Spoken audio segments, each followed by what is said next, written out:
What's going on, everybody? Welcome into the Sunbelt Syndicate, the Troy episode. Sorry, I didn't have a fancier name for you tonight. But as always, we are presented by collegefootballdogs.com, part of Dog TV, and our presenting sponsor down below. And I actually remembered to bring this home tonight, W Energy. Check it out. I know I'm doing it really as a soda replacement. A little caffeine, no sugar, no calories to speak of. It's your clean energy. You can enter SB Syndicate at checkout as a little promo code to give us a little bump. And we'd like to welcome into the show tonight Trojan Joe, as he's now known. We won't speak of his other tagline underneath his name. And also Trojan pitcher Grayson Stewart. And we think we're going to have Brady Fuller join us here shortly. Did you get an update from him, Grayson? I texted him, but I've not gotten a response, so I'm not sure what he's doing. If he jumps in, he jumps in. We definitely want to welcome you guys to the show. Joe, do you want to start us off with one of the reasons? Obviously, you're here because we're talking Troy in general, but you want to start us off with a little intro to what you want to speak about?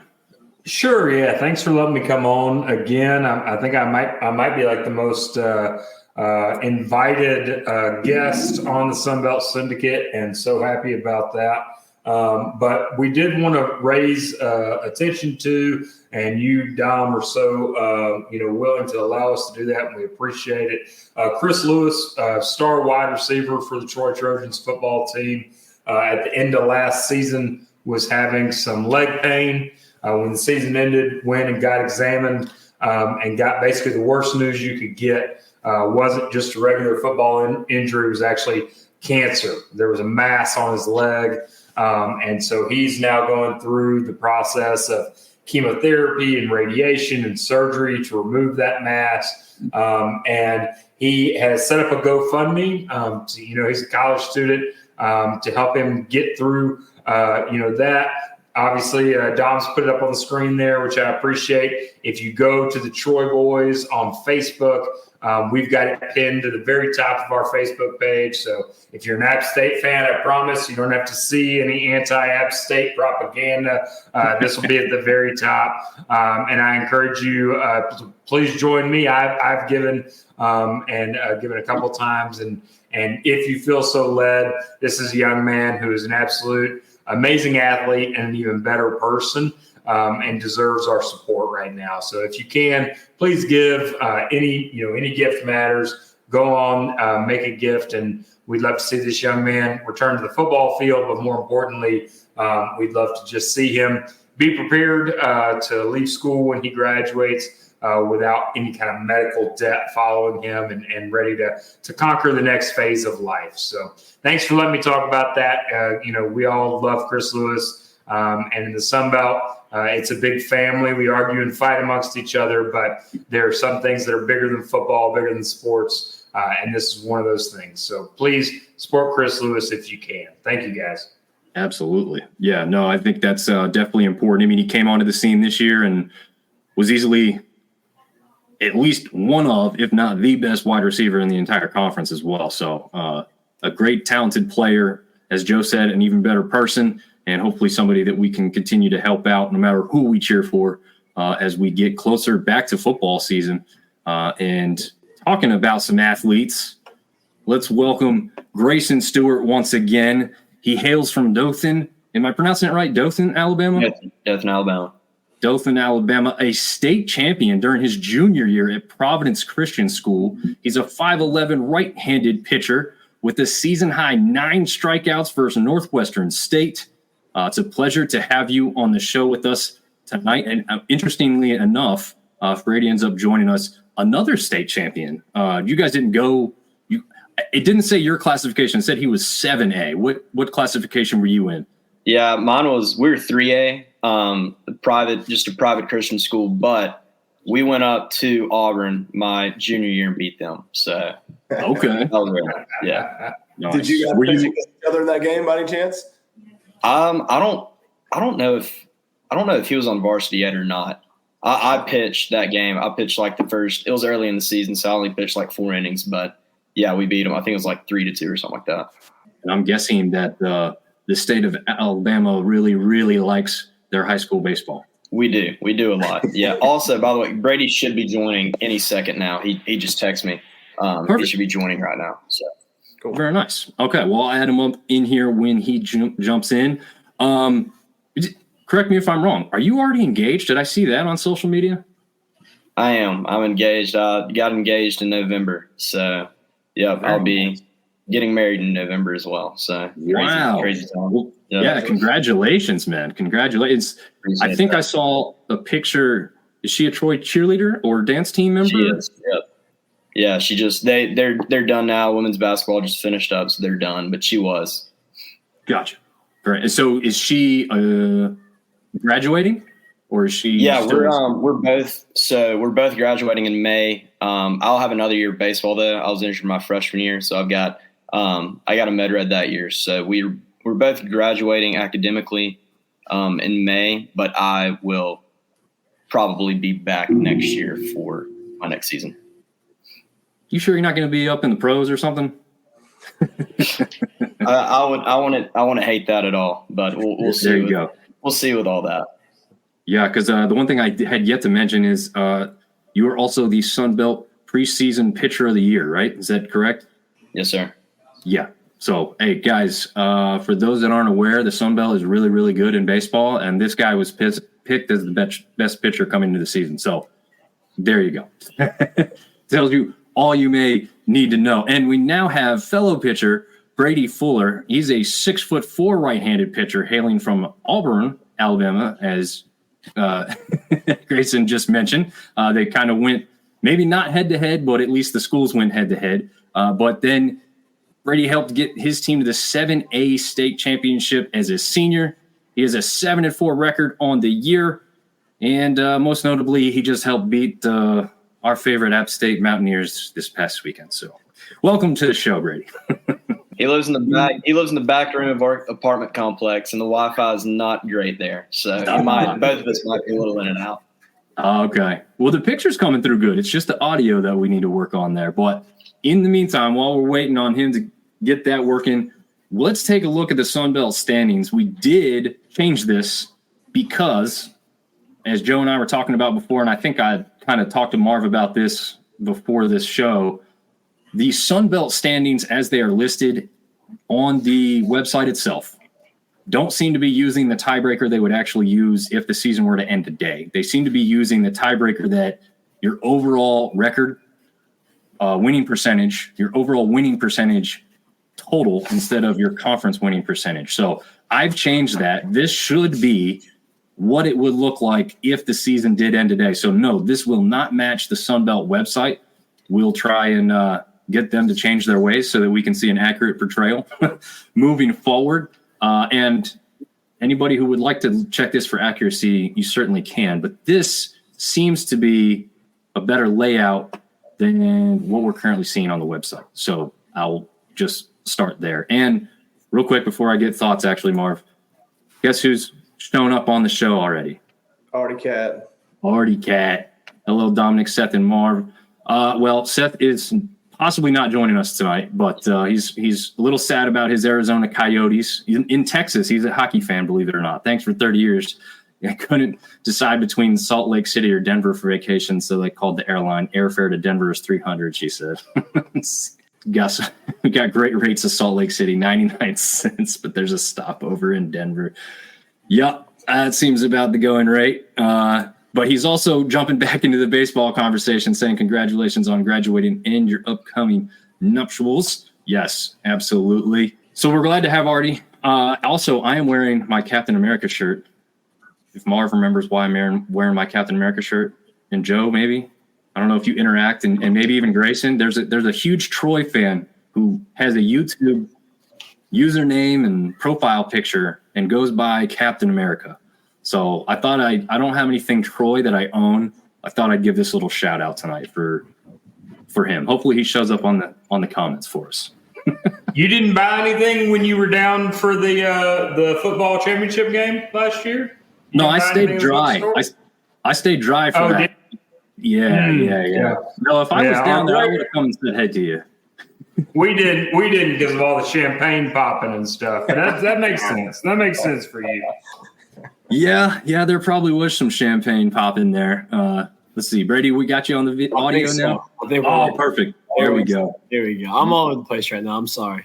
Oh, it's all good, man. We're just happy you can join us. Yeah, part of the pitching tandem for tonight, this evening. As we mentioned, you guys are doing great so far. So why don't you guys start us off? I mean, I don't think you're going to like where I have you, but it's not my choice. That's just kind of the rules. But talk about the fact that so many of you guys in the conference right now are 9-6, and maybe just how tough this conference is overall as you guys have been playing through it so far this season.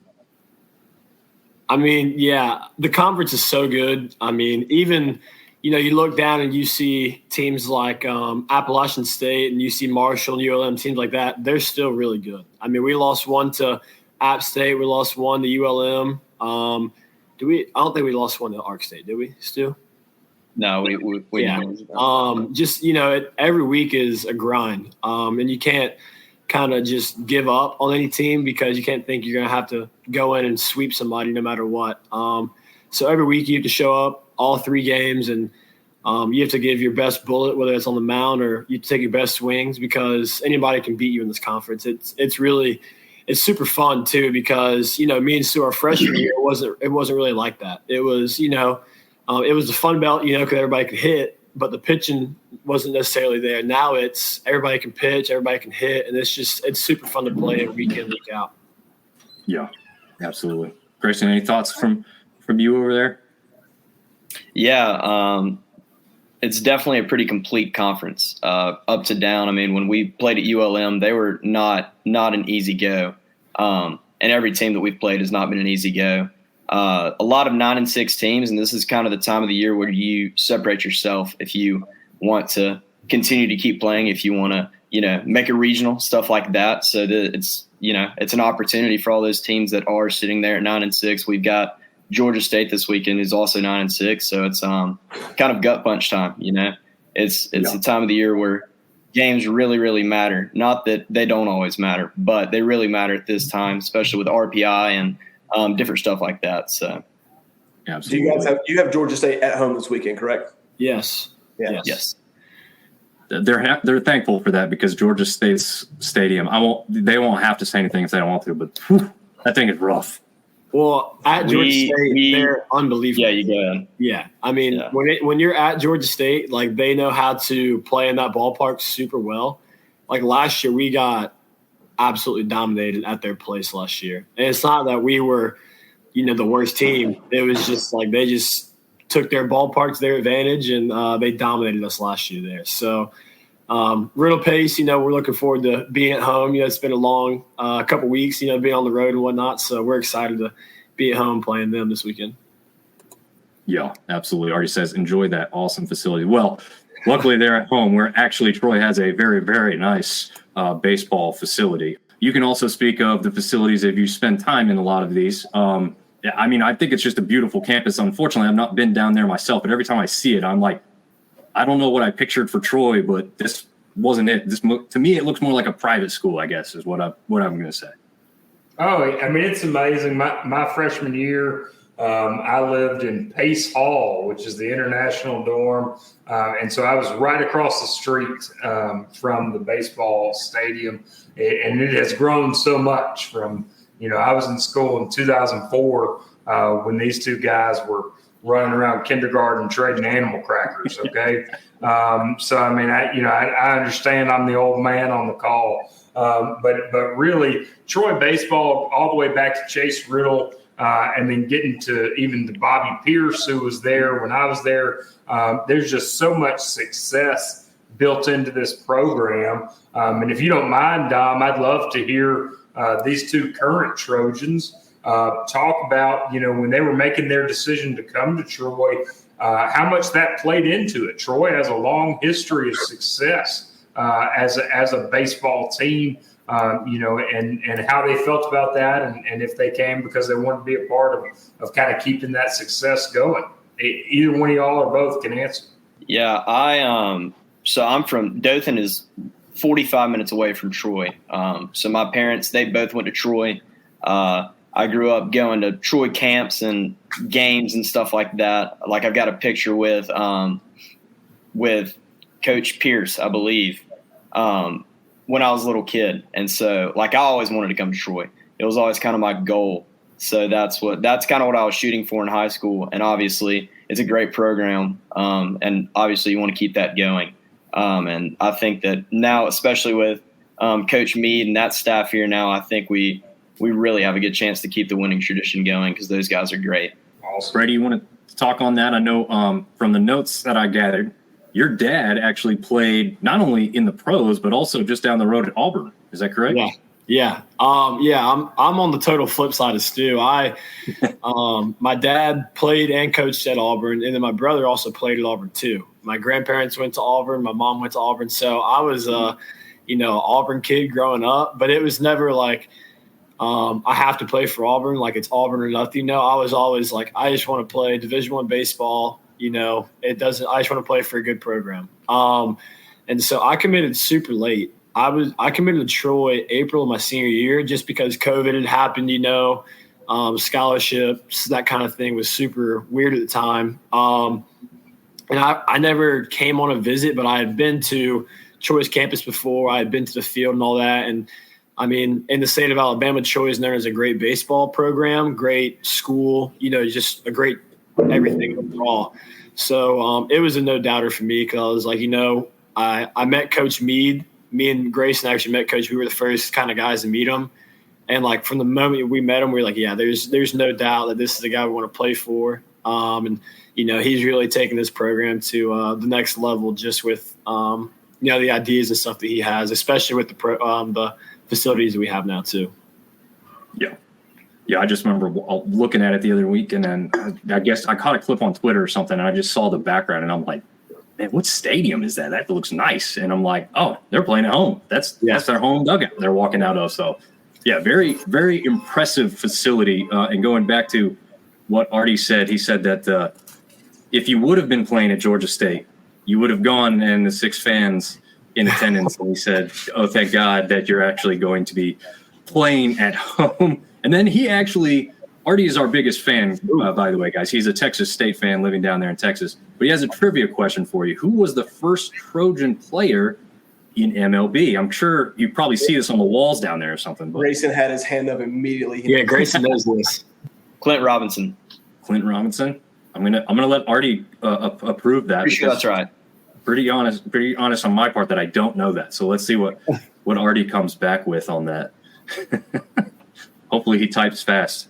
Oh, I do want to say this. So Instagram Live, for whatever reason, their comments don't show up on the feed I'm looking at. But I do want to mention that Gabby Fellows, who I think is a big fan of you, particularly Brady. Yeah. She says, what's up to both of you guys, and wanted to let you guys know that she had been tuning in. So shout out to Gabby. She seemed to find the post I made earlier. So we follow each other now.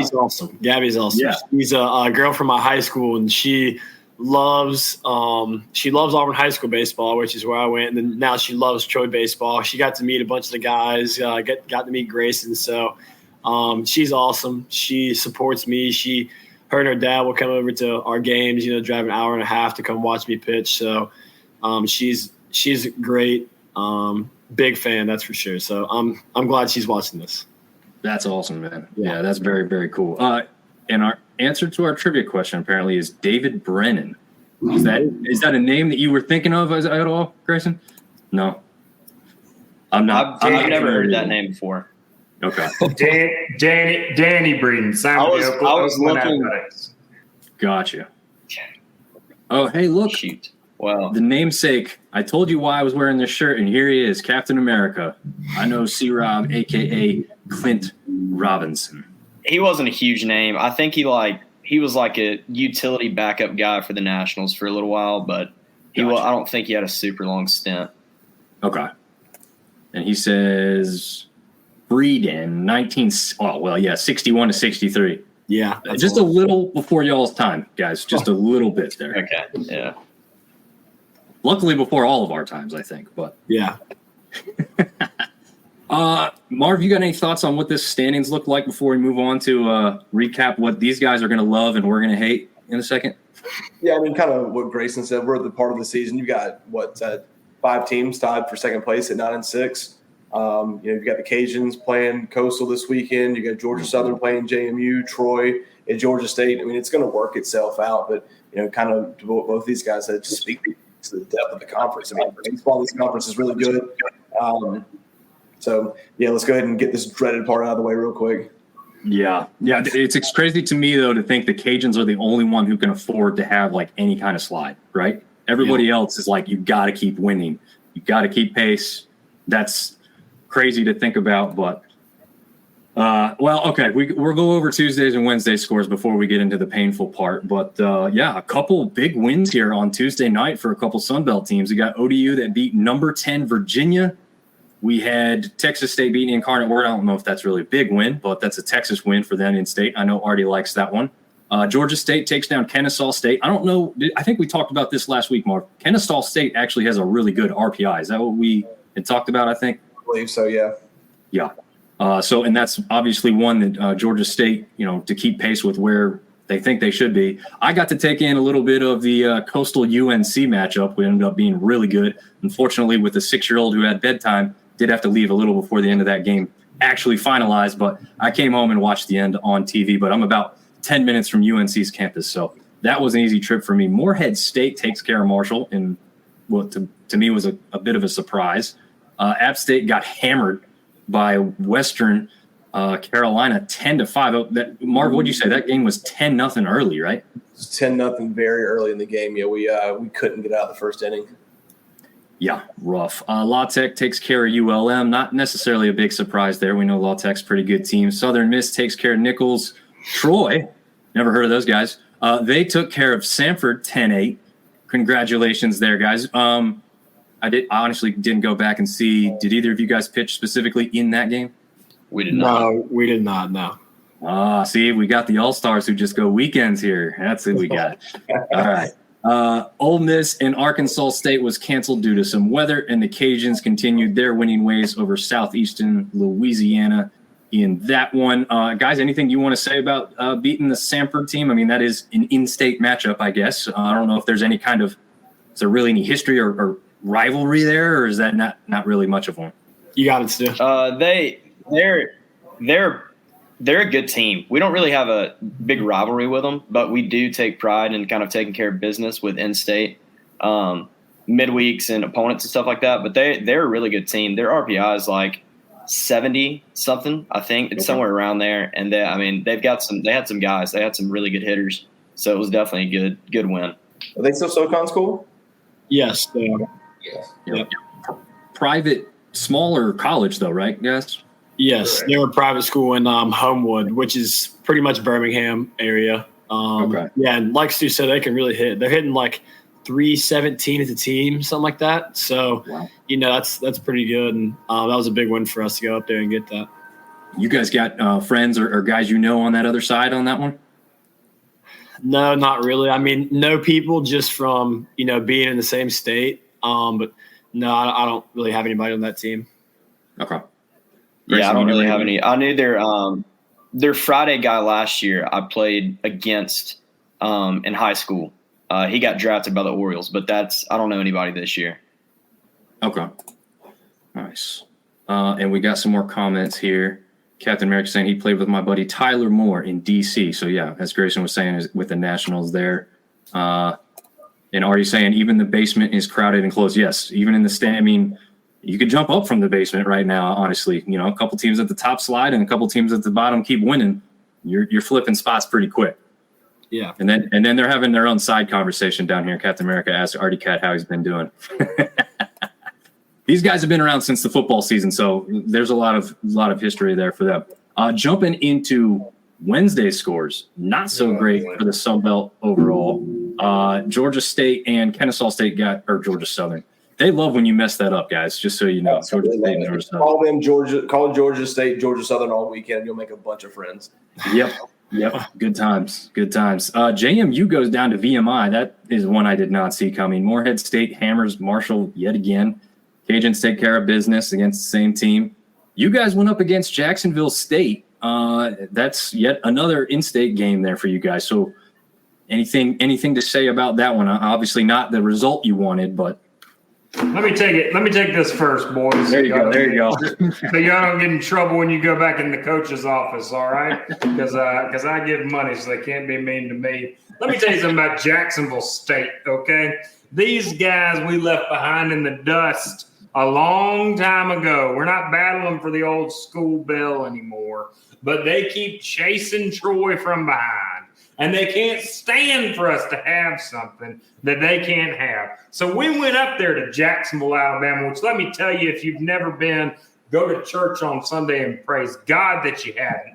We went up there. We beat them 18-10. They had to play like the physical plant guys at pitcher. They had to bring somebody down from selling popcorn to pitch for them. They set an NCAA record for the most players playing at pitching. We beat them 18-10. So then they come back. This is a midweek game. This is a gentleman's agreement, okay? We're playing in the middle of the week. We're doing y'all a favor. Y'all are coming to Troy, Alabama, the most beautiful town in the Wiregrass. You are so welcome to be here in our beautiful little town, see what a college looks like. And instead what they do is they trot out their weekend starters, and we're 4 feet away still, even with that, from a walk-off victory over these guys, okay? So I don't have any respect for the Gamecocks of Just Show Up University or Jacksonville State,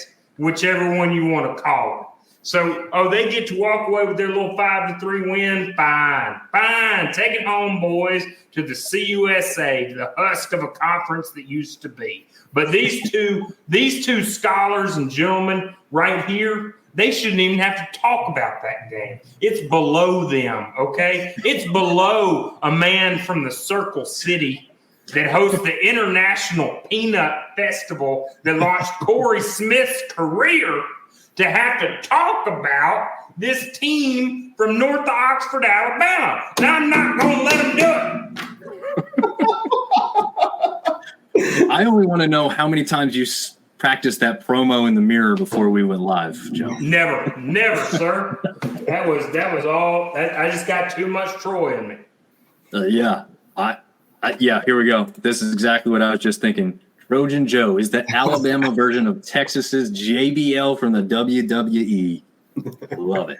I don't think we're going to talk about the Jack State game anymore. You know, after that speech, I can't do it in me anymore. So I'm ready to run through a wall. Though. Yeah, that's what I'm ready for. Absolutely. I kind of hate Jacksonville State right now. I don't know why. It's a natural thing to do. Yup. Captain Mara said he used to live in Trojan Commons. God, I almost messed that up. Thunder Alley, right behind the sorority house. Well, it would have fit if I messed up when we're talking about the sorority house. Anyways, going on to the next subject that we so lovingly want to talk about here, fellas. Well, I guess let's start off with the easy thing. What was Boone like? Did you enjoy your time up on the mountain, regardless of what happened on the field? And besides the fact that you got to meet the mayor of Boone, Seth, with us tonight, which, consider yourself lucky. Yeah, we loved Boone. Boone, we went 2 years ago as well, and that ever since we went the first time, I loved Boone then. I loved it last trip. It's a really nice place. In my opinion, it's beautiful with the mountains and all of that, and the campus is really cool too. I really enjoyed my time. Yeah, me too. I love it. It's a different look, obviously, than what we get here in Troy with the mountains and whatnot. It's awesome. Now, coming down the mountain is not fun at all. When we go home, I remember my freshman year, it was raining, and like the whole bus wanted to throw up because we were flying down the mountain, and it was just not fun. This time it was better, but still going down the mountain, it's you're on the back roads and you don't know where you're at. So going down the mountain's a little scary, but at Boone is awesome. We kind of feel the same way about it. Nice. So I guess I got a question. Do you guys fly into like Charlotte and then ride up, or you take the bus all the way up? Yeah, we took the bus, and it was an absolutely brutal drive home. It felt like it took forever. Yeah. That's got to be 9-10 hours, something like that. I mean, it's not a short trip by any stretch. Yeah, it was 9 hours. Yeah. Oof. coming up, we split it up. We went 6 on Wednesday and then the rest on Thursday. But then obviously you have to get back for classes and whatnot on Monday. And we got back at like 2 a.m., I think, which is, that's always super fun getting back and then getting a few hours of sleep and doing the rest of your day. So that's always super fun. Yeah, that I can, and I'm not even doing the athletic part of it, but just staying up till 2 a.m. and then having to work the next day is already hard enough. So you guys got, physical stuff that you have to do on top of that. Artie's asking if App State doesn't have an airport or landing strip. Technically, they have both, but it's like a stick of gum. And, unless you have a small private jet, you're not getting up there with some kind of massive plane. Plus, maybe you guys would experience this, but some of the wind you can experience up there, I would not want to be in a plane with how those things can just start whipping around those hills up there. So, oh yeah, yikes. Getting into the games, obviously the first one went your way very, very well, 17-2. What was that first game like there for you guys playing in it? The first game, when you win a game like that, it's always super, super fun because, we threw it well. Obviously, Luke Line, who's our Friday guy, he threw super well. And he saved the bullpen, going 8 innings, and we mercy rule him. Saving the bullpen's awesome. But as you see the game too, that's baseball for you. You go out and dominate a team, and when you're playing a good team like App State, like you kind of have to flip a switch, like, hey, the game's over, now we got to go on. And that's just kind of how the second game. Well, I know I kind of jumped on the second game, but the first one's always super fun when you do something like that. But then baseball happens, you're in a doubleheader, and then you look up and you get mercy ruled again, So they're fun to play in, but they're also super tough to bounce back from because, when you're playing a good team like that, you never know what's going to happen. So I'll take winning 17-2 any day of the week, though. That's always super fun. Yeah, I bet so. Yeah. But maybe, again, either one of you can talk on this. So it goes that way in the first game. We see the second game there, 11-1 in App's favor. Is there a drastic change when you split the first two going into Sunday, or is it kind of you keep the same routine? It's really not like an elevated state of concern or strategy change, or is it? I guess is a question that I've got for you guys. I don't think it's necessarily different. I think that, baseball being the game of failure that it is, you kind of have to stick with that process and stick with what you know. But it definitely heightens the fact that it's different going for a sweep than it is to going to win a series, for sure. I wish we would have been going for the sweep, but we definitely needed, especially like we were talking about earlier, everybody's so close. Everybody's 9-6 and close to there, so you really need to win series at least. Marv, you got anything to say about this 3-game set here? No, just congrats to you guys. It's on a little bit of a slide right now. You guys took advantage of it, and wish I could have been up there, but I was at a baseball field all day Saturday and Sunday coaching, so I actually didn't even get to watch an inning of any of the games. I didn't know that. You were keeping up, though, because you were the first one to text the group about the game. The first one. My son had his first travel ball tournament of the weekend, so in between games, I was kind of checking on some Sunbelt scores and didn't see what I liked on Saturday. First game, and just kind of put the phone back in my pocket. And like I said, we were back on the field Sunday, so I didn't get to watch anything. Just keep up on the stats. Gotcha. Yeah, I tuned in to the Saturday game for most of it, which, was the good one to tune into. By the time I got home from work and got to the point where I could turn a game on, I think it was over already is pretty much what happened in that first one. So, yeah, I just refrained from turning that one on. And then I was watching a lot of the Sunday one, actually, which was a great game for, I don't know, which inning did that game turn in? Was it fifth or sixth?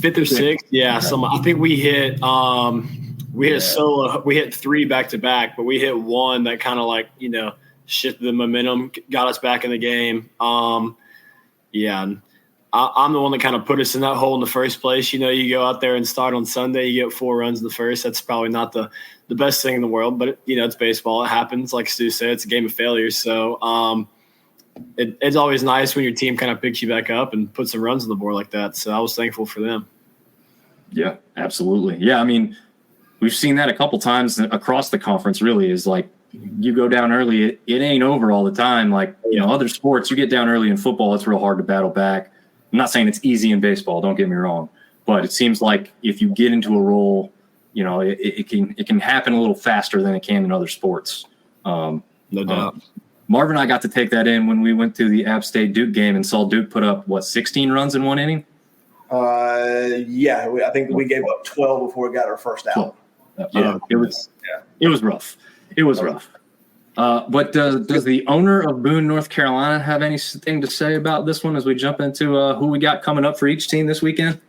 Oh, just happy, that once again Troy is able to exert dominance over, that little hippie mountain town up there in North Carolina. Because y'all need somebody to come in, a new sheriff in town. That's why I wore my cowboy hat to come in and make sure everything is being run properly. That's why we're here. So really happy about that 17-2 number in particular.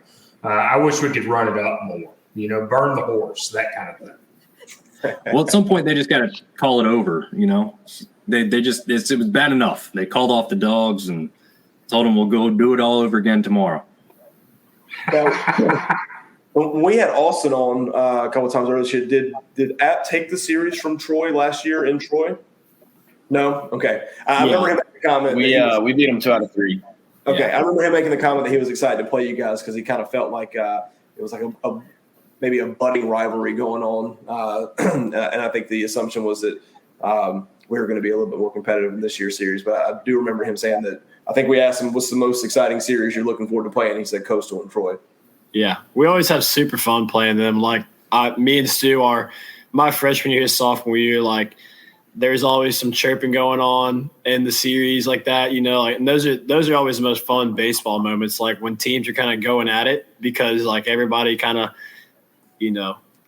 competes a little bit more. I guess is the best word to say it. It's like every time we play them, there's always somebody says, somebody does something that kind of like gets everybody going. So I always love playing them just because there wasn't really anything this year, unfortunately. I was looking, we were all talking about it like, hey, like there might be some stuff going on. Nothing really happened. So that's a good thing though. Keep everybody calm. You can't chirp in game one when you get beat by 15 runs. That kind of stuff. Yeah, good point. That's a good point. Okay, but before we get into who each team has coming into this weekend, further explain that to some people because I think some people find that surprising or something. But I've heard that from multiple athletes across multiple sports at this point. You guys don't want to go play where there's not that many fans, which that part's obvious, but you actually like some of these interactions when they're chirping you guys back and forth. It makes it fun. You guys can have a laugh. I just talked to people that were at the Coastal game and they had a player that they ended up like FaceTiming down the road because somebody's brother knew the kid and they had this running joke with them. And then they were all in this picture in the background and the guy got a kick out of it because, this one specifically, the guy's name was Eric, but it was spelled with a CH at the end. So they called him Erich. And then apparently all his teammates started calling him that too because the crowd was giving him a hard time. These are the stories that are awesome. So just explain to me or, people listening, I guess, like what it means when you guys actually have a back and forth and it makes it more fun to play or go to some of these opponents in conference. Yeah, it definitely makes it more fun. I think, baseball, you play a lot of games. It's a long season, and it can get repetitive at times. So when you get opponents that they like to chirp, you like to chirp a little bit, and you can get some not necessarily bad blood, but just some extra juices flowing. It's awesome, and those are kind of like you said. Those are the ones that you remember because we certainly remember playing App State last year because we played them. So we played them the last weekend series of the year. And then we played them the first game of the conference tourney and then the third game as well. So it was like we basically had a 5-game set with them. And every game was competitive. Every game was good. They were yelling at us. We were yelling at them. We ended up that game in the Sun Belt tournament where we had that huge walk-off was awesome too. So those are awesome weekends, the ones where you can kind of chirp back and forth at each other. Yeah. And the fans love it too. Like when the fans see it going on, like when you're at a place like Southern Miss or Lafayette and there's 5,000 people in the stands, they love it, like because they get going in it, and then it's just kind of it just kind of goes into something else, and the fans get in it too, which is always awesome. Just, you always hear fans say something to you. I love it. Some guys might not, but like I love when a fan like yells at me and like they tell me I suck or something. I'm like, all right, that's awesome, So yeah, it gives you the juice, right? Yeah, absolutely. The adrenaline gets going, both teams love it. So those are always super fun when the fans get going too. You got to ask you the question. You mentioned the Cajuns. Have you guys played in Lafayette since you've been at Troy? Yeah, we went there last year. Last year. Is the Cajun Cooking Club everything that everybody says it is? I remember it being pretty good. Honestly, it's everywhere. Like every time, no matter who we play in Louisiana, we've been fed afterward, and it's been good every single time. So I think it's a Louisiana culture thing that they've got it going on down there. That's been often raving about. He's like, man, you go to Lafayette, and he's like, they give it to you all game, and then after the game, apparently they got some cooking club down there. He says they throw out a spread, and it's just fantastic food, and they're having a good time. And then you show back up Saturday, and they get right back in your ear, and then bring you a meal afterwards. That's pretty cool. Yeah, their fans are awesome. Now, they fed us after the Friday game, and after you play a baseball game, you don't really you don't want to eat something hot and spicy, and they fed us like some spicy jambalaya. It was super good, but you're sweating all over again. You're like, dude, I want to eat I need some milk or something, So it was super good, but maybe not the right thing to eat after a baseball game after you got done sweating, Yeah, it's all part of the strategy. They don't want you to feel good the next day, Absolutely. Absolutely. But Artie Cat, I think you might have read it, but he says he'll be booing you next month in person and Slam Marcos. But I guess you're not calling it Slam Marcos anymore, Artie, because you haven't been slamming very much here lately, unfortunately. I thought Texas State was going to be a big jump up and big-time team in this conference this year. That was my preseason prediction, is that they might take the conference, and that doesn't look so hot at this point. They started off pretty hot, but they've cooled down. And Artie is pretty realistic with that. I think he's Marv, correct me if I'm wrong. If the last 2 weeks he's picked his own team to lose the series both times. Artie is very down on his Bobcats right now. I believe the comment he said was, anyone can sweep us. Yeah. Well, they've avoided the sweep the last 2 weeks, but they did lose to both Marshall and ULM. So I guess his point is kind of proven there. Anyway, talking about teams that aren't slumping, you guys have Georgia State and you are hosting them. Is there anything particular that you have to, I guess, how much film is being watched when you go to baseball? It's really more of how you guys perform than basing a lot off of what the other team is doing. Is that kind of correct there? Yeah, we really don't do a ton of film and stuff like that. We'll do a little bit. We'll look at their stats and stuff. We'll know their hot zones and stuff like that. But ultimately, we know, and something that our coaches preach to us, is we need to play our best baseball. And if we do that, we believe that no one can beat us, and we believe that we're going to go as far as we want, no matter what the other team does. We believe we've got a talented enough group and talented enough players that if we just do what we do, that we're going to be fine. We're going to be successful.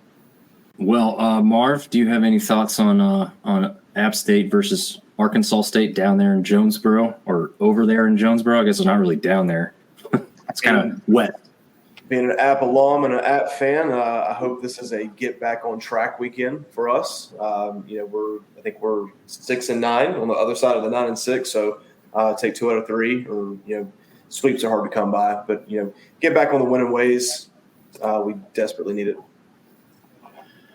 Yep, I'm hopeful for that as well. Looks like our Rivertown sports media, our Coastal fan, Marv with the down low Coastal hat. I like it. Closet fan.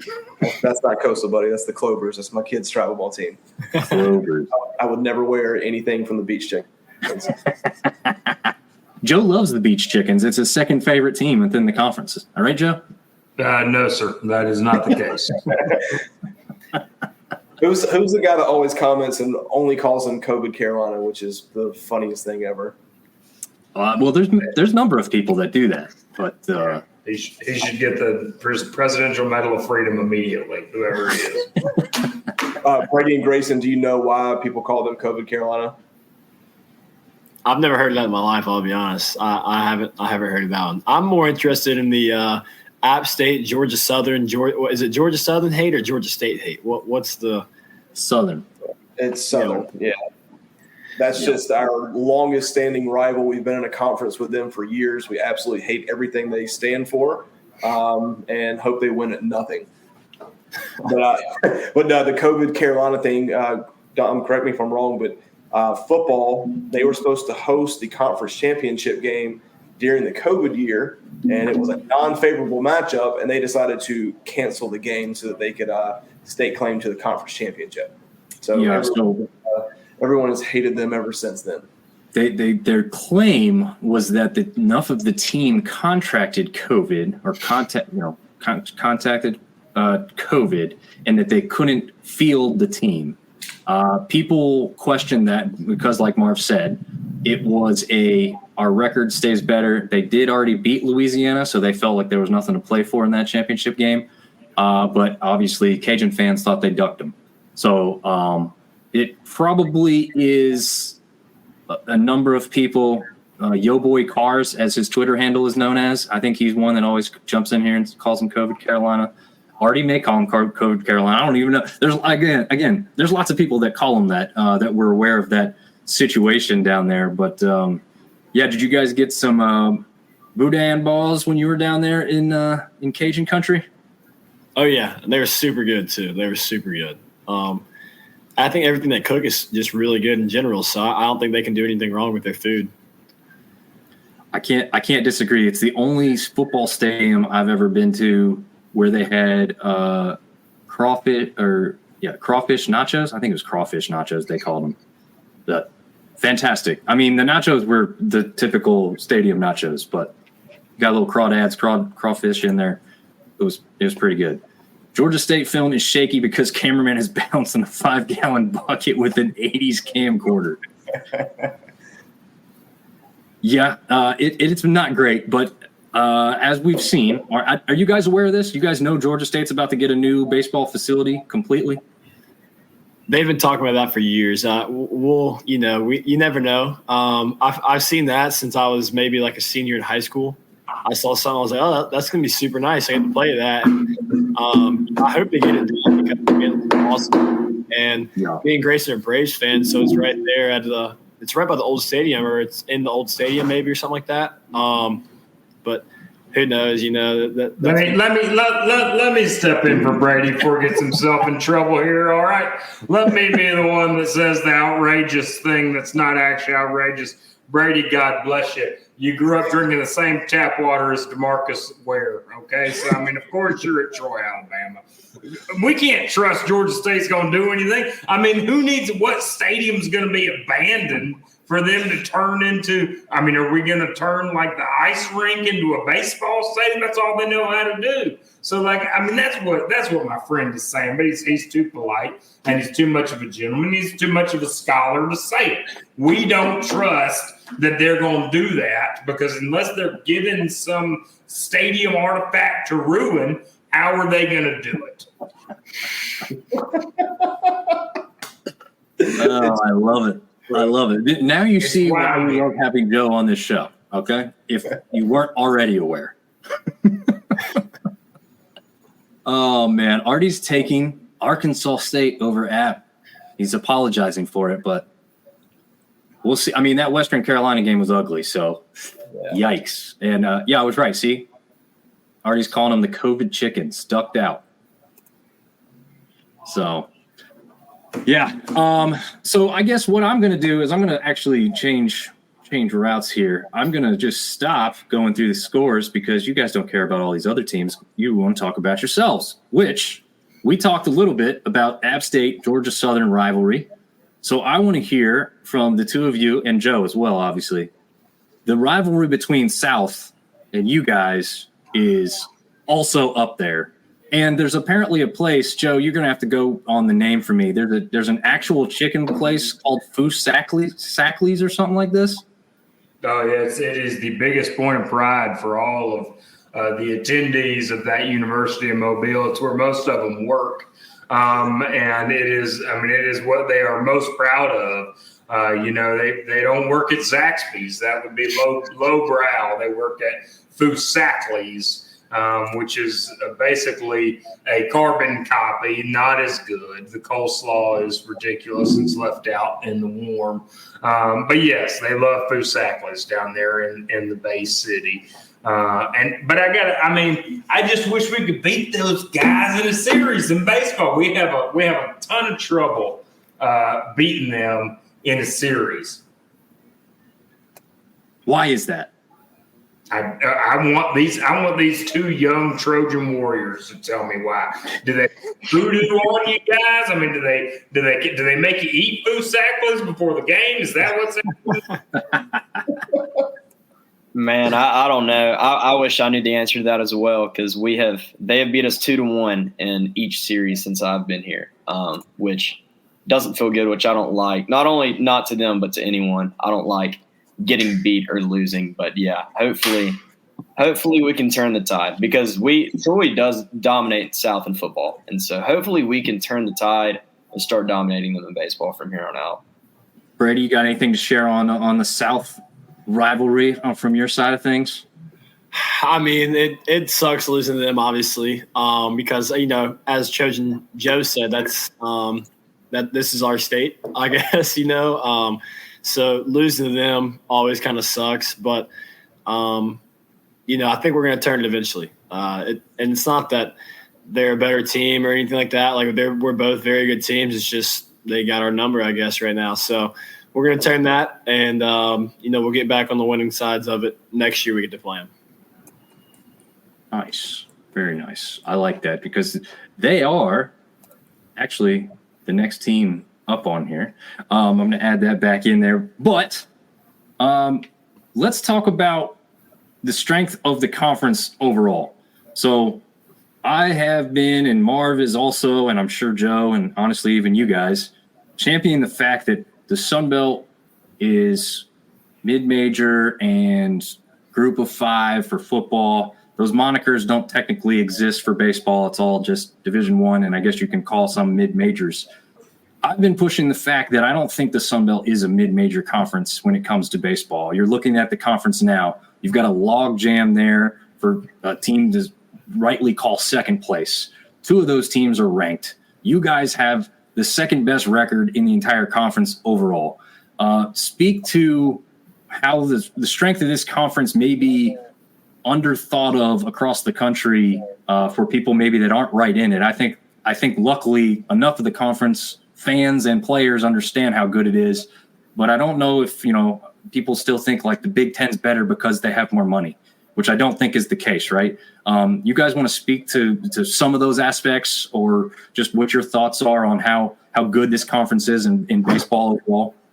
Yeah, I think the conference is great. If you look at RPI right now, factually, we are the 4th best conference based off of RPI, and I think that's pretty indicative of what it really is. Like, I think that we are one of those top 4 conferences in the country. I think that it's good. Not only are people within the Sun Belt know that it's a complete conference, but we also are starting to get those marquee names that are hosting, that are ranked, teams like that. We're going to hopefully have 4 or 5 teams in a regional this year. I know we might not have that many projected right now, but I think that we're all confident that we will once we get there. So yeah, I think we're going to have teams in regionals every year. I think we're going to have teams hosting. And even the teams that aren't making the regionals are solid squads, as we've already kind of alluded to already.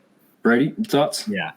I kind of talked about it earlier, but it's just super fun to play in, because every game it's a battle. Like, you're not just going to blow out a team 3 times in a weekend and move on to the next. So you're going to have to beat a team, like a good team, 3 times every week if you want to sweep. Like, that's just how it is. And everybody can pitch, everybody can hit, everybody can play defense. And there are going to be teams that, host regionals, make regionals in the conference. And that's what you play, Division I baseball for. You want to play at a high level like that we get to play at, and we're super blessed by that. But the fact that Troy, me and Grayson have seen it come a long way. He was here a year before me, but we've seen just Troy come such a long way in baseball. Like, we're one of the top 3, 4, whatever teams in the Sun Belt every single year just because of Coach Meade and the facilities and all that. And that's always fun because you get the kind of respect from the other teams in the conference when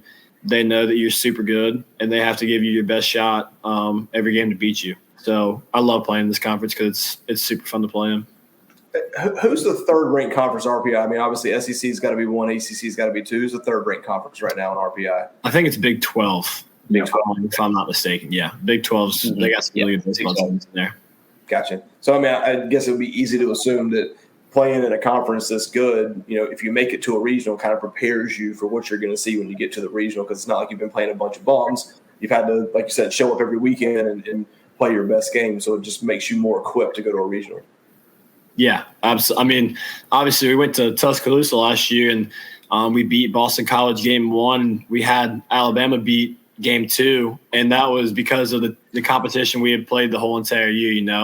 I'm sorry to bring it up for you, Trojan Joe. I'm sure that was a hard time for all of us. I see you shaking your head. I know that was the most my heart's ever broken in my life. I didn't even want to talk for 30 minutes because I was so heartbroken. But playing in the Sun Belt, it kind of prepares you for that. Obviously, not many teams in the Sun Belt are having 7,000-8,000 people at their games, but you're still playing in front of big crowds a lot of the time. So it prepares you for that. We get to see guys throwing 95, 96 in our conference. We get to see good hitters. So it prepares you for the competition. And then obviously it kind of showed for us because we had one of the best teams in the country beat and, just didn't make one out, one pitch away. So it prepares you for it 100%.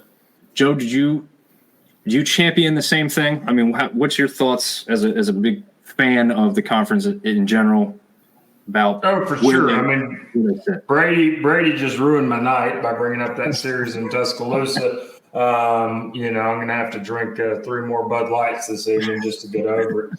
But I mean, I think what people don't take into account enough is that, Troy, other schools in the Sun Belt are located in a geographic region where young men are playing baseball almost year-round. I mean, look at Grayson Stewart's mustache. He started growing that when he was 3 years old, okay? That's the only way it's gotten this majestic. And these guys are playing baseball all the time because they're in beautiful weather. In the South, we call 50 degrees bad weather. And in Arbor, Michigan, they call it spring break when it's 50 degrees. So, I mean, you have all these guys that are in this area that can play baseball for long periods of time. So, of course, it makes no sense when you have national pundits go, well, who cares about the Sun Belt? Well, you should if you care about college baseball because it's a footprint of guys who are able to play baseball all the time, against these other conferences where it's uninhabitable for 6 months, let alone being able to play baseball. So, I agree with you. The Sun Belt has always been a great baseball conference, and I think now is getting a little bit of that acknowledgement, which is great. How dare you talk about Boone like that, saying it's uninhabitable for 6 months of the year? How dare you? Well, I mean, we've had to inhabit it since December when we took it from you. And I got to tell you, it's been really cold. So, I mean, if y'all could get an actual football team back so we could give it back to you, we'd appreciate it. It's freezing up there, and the food is terrible, and the beer tastes bad. Just serve Bud Light. Nobody wants an IPA. You know what I mean? You got to hippies love the IPA. You got to get some of that Mountain Creek water next time you come up. Oh, yeah, great. I bet we could teach you a thing or two about some of that shine. We are wasting the time of these 2 young scholars. I'll tell you that. They have important things to do. They do. I got a question for you two guys. We ask this every player that comes on. Seth's not with us tonight. I've got a young kid that absolutely loves playing baseball, kind of wants to be where you guys are, wants to play Division I baseball. Seth's got a kid that is big into baseball. If you could go back and talk to a 9 or 10-year-old version of yourself, what advice would you give them to play baseball now and to, continue to hopefully make it to that next level? Yeah, I think that I will say I think that when you're young, you don't necessarily need to think of that stuff. Dream about it, of course. Like, of course, when I was a 9-year-old, all I wanted to do was play in the MLB. But have fun. Don't overthink. You don't need to be weightlifting as a little kid. You don't need to, dedicate your life to baseball. You need to have fun playing the game. You need to have fun playing other sports and doing other things. And then as you get older, you specialize. Maybe you don't. I don't think that you should necessarily. I think you should just be well-rounded. But once you do, just work hard, hit the weight room, gain weight, and just compete. And then if you work hard enough, you've got the talent. It's all going to work itself out. Just don't make it bigger than it has to be at too young of an age. Is my advice. Love it.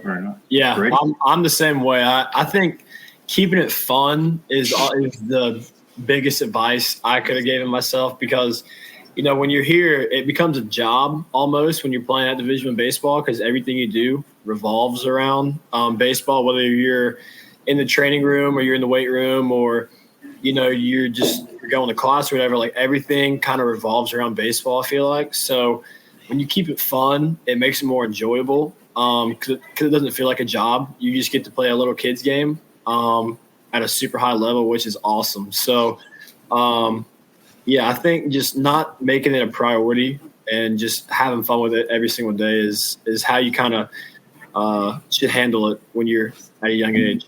Very nice. I like that. I've been told that from my buddy who has a number of kids. It's like not to be too hard on the kids yet, So I'm glad to hear that current players that are doing it at a high level also agree with that, because it kind of rings home even more. I know Marv's like that with his kids. He's making them do 50 push-ups before bed, and no, I'm just kidding. No, we love playing baseball, but kind of like you guys said, I mean, I coach a lot of baseball. I coach 9-year-olds. I'm just like, man, just swing hard, run fast, have fun. And then during non-baseball season, play basketball, play soccer. Yeah, stuff. No doubt. Just be athletic, and it'll all work itself out. Yeah. I think that's where the biggest thing where we were talking about, I think it was Trojan Joe, he said, like, we play baseball year all around. Like, that's where baseball has gotten super – like diluted, and you see a lot of kids just burn out, because if you're playing January to December and you're not doing anything else, like, it does get kind of old. Like, I think playing other sports is the best thing a kid can do, because I think playing football and basketball will make you better at baseball, because you learn different ways of how to handle certain situations, how to move like if you're a pitcher, how to move your body. If you're playing basketball, football, just so many different things you can do just playing baseball year round. I think that'll keep it more fun too, because it doesn't get repetitive. Like, when you're playing different sports, other sports are fun too, So I think not playing baseball year all around definitely helps out a lot, because it keeps it fun, keeps it, refreshing, that kind of thing. So how much do you guys think? Because when I was growing up, travel baseball didn't exist. It wasn't a thing. You played little league, maybe you played fall ball, but my oldest son plays travel ball, but we use it as a all-star development program for our little leagues. We do travel ball in the spring, do all-stars in the summer, and then you go play another sport. But I got a lot of my buddies that got kids, and I mean, they're doing exactly what you said. They're doing off-season conditioning, and they're playing tournaments every other weekend, and these kids are playing 60, 70, 80 games a year. Did y'all play travel ball? Like, the burnout aspect of it, how much do you think that affects it? With the travel ball crazy people you see out there. Yeah, for me growing up, I did play travel ball. I played it. We took it pretty seriously, my family. But I will say I enjoyed it. I think that it helped, but I don't think it's vital or like necessary at all, because there's plenty of guys on our team there's plenty of guys that are in the major leagues right now that got drafted out of high school that didn't play travel ball as a kid.